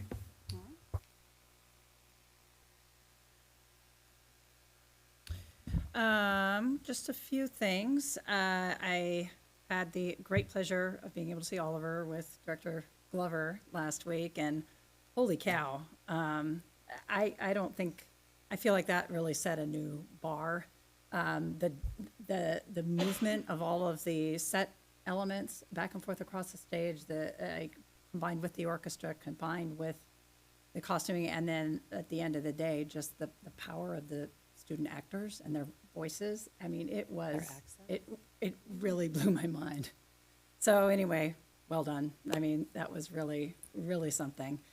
Second thing, we kind of touched on SBA and testing going on. I know that's had a big impact in my house, and I just want to thank our educators and our PTAs for the snacks, but really it's such a big impact, and it goes over such a long period of time. It impacts schedules, it impacts everything, and our teachers' ability, getting, a couple times a week, these positive, encouraging notes home about how to support our kids and how they're doing it in class to get through, because it's a lot of work. It is laborious, particularly in the younger grades. And so I just thank you to our teachers for having to, for really kind of bringing kids along through what can be a really challenging time. And it also just has highlighted to me, Creston, your kind of work, and as we're starting to kind of think more about state level advocacy work around end of course assessments and getting ourselves out of this cycle of this high stakes testing,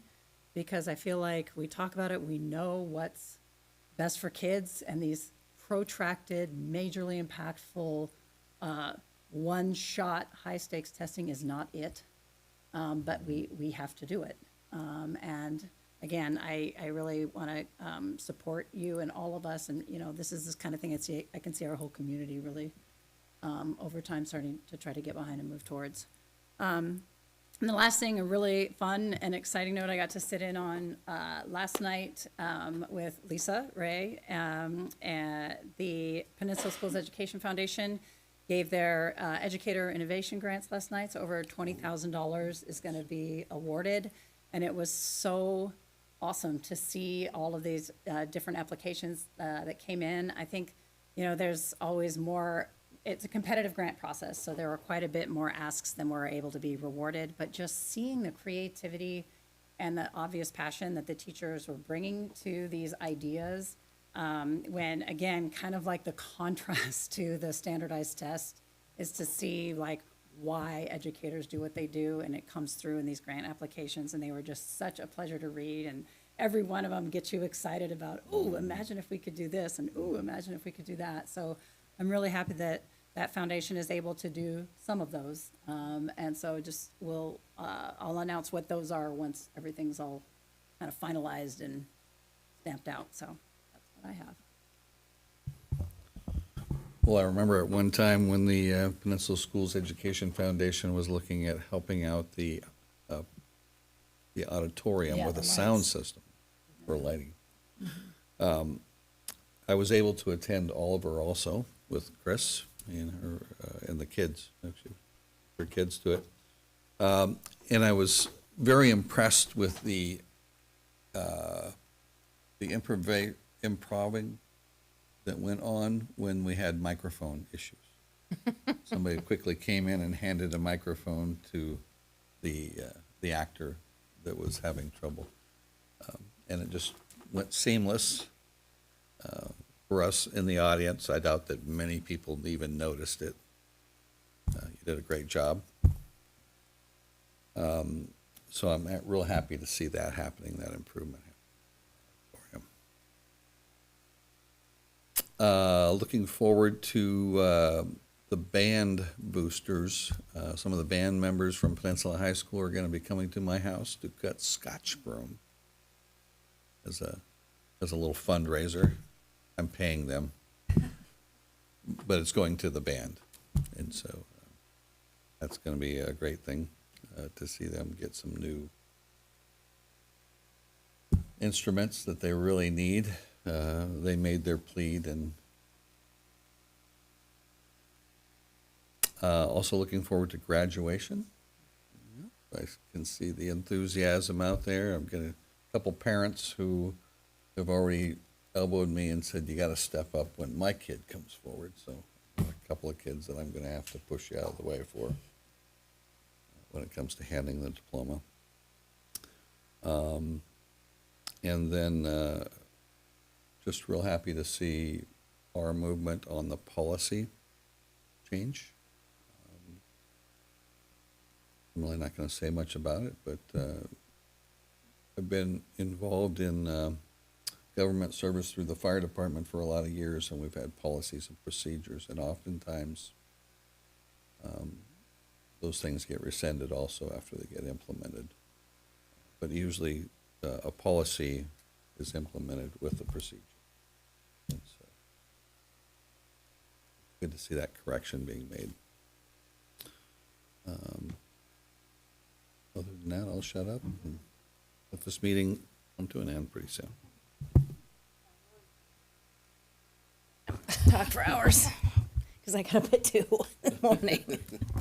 I would agree that I'm pleased to see us take action on that policy, because as was said, the intent and the impact were very different. So it'll be good to take more time and implement the things you've learned. So, and then just I wanted to say, I got to go to Les Mis with Director Wimberly and Oliver with Director Butler, and I could not be more impressed with both shows. And it was an incredible experience, really, to go to both shows just a few days apart. And I'm looking at Amelia, but I mean, so impressive, truly. The talent pool at both, they were both very different shows, you know, similar in the way that they bring out the emotion, and brought me about to tears both. And the amazing talent in the pit and behind the scenes and the choreography, particularly as Director Butler mentioned in Oliver. I mean, it was like there was moving parts almost in every single scene, and that was incredible. So I'm very proud of our drama programs and all the people that, and all the countless hours that are involved in that. And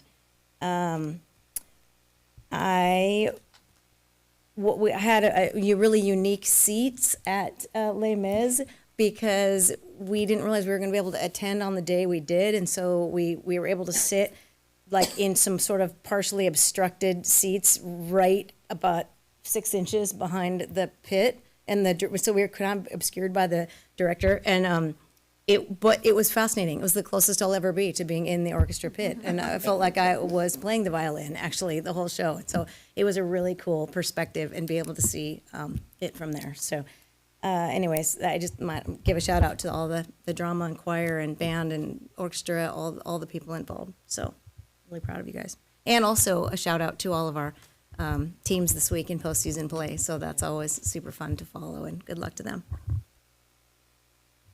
Keep it short. Les Mis and Oliver were spectacular.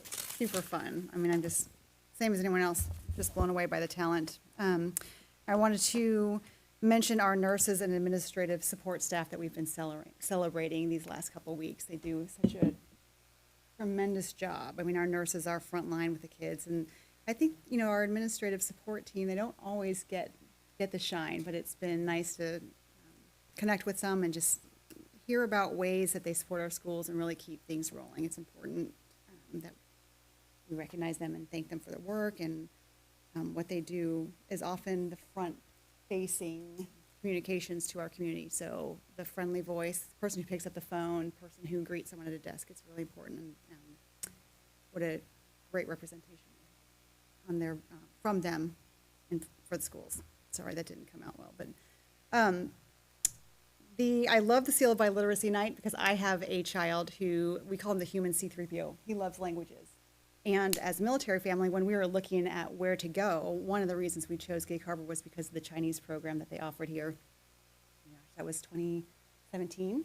So he started in Chinese with, Heidi Steele was here at the time, and he is now graduating from UW in a couple weeks with a degree in Chinese, which was never on his radar, never anything he would have considered, but it was because of her and what he learned from her and how much he really loved the language and loved learning with her. So he was, above all people, excited to send a graduation announcement to the school. So hopefully she's received it by now, but truly it's just a testament to how much of a difference in our kids' lives our teachers make, and just trying that one class sometimes can be life-changing for them. So that's always exciting to celebrate our students. I know, I can't believe he's graduating either. Okay, so that's all from me this evening. Our next meeting will be here June 3rd, Swiftwater Elementary at 6 o'clock p.m. And at 9:19, we are adjourned.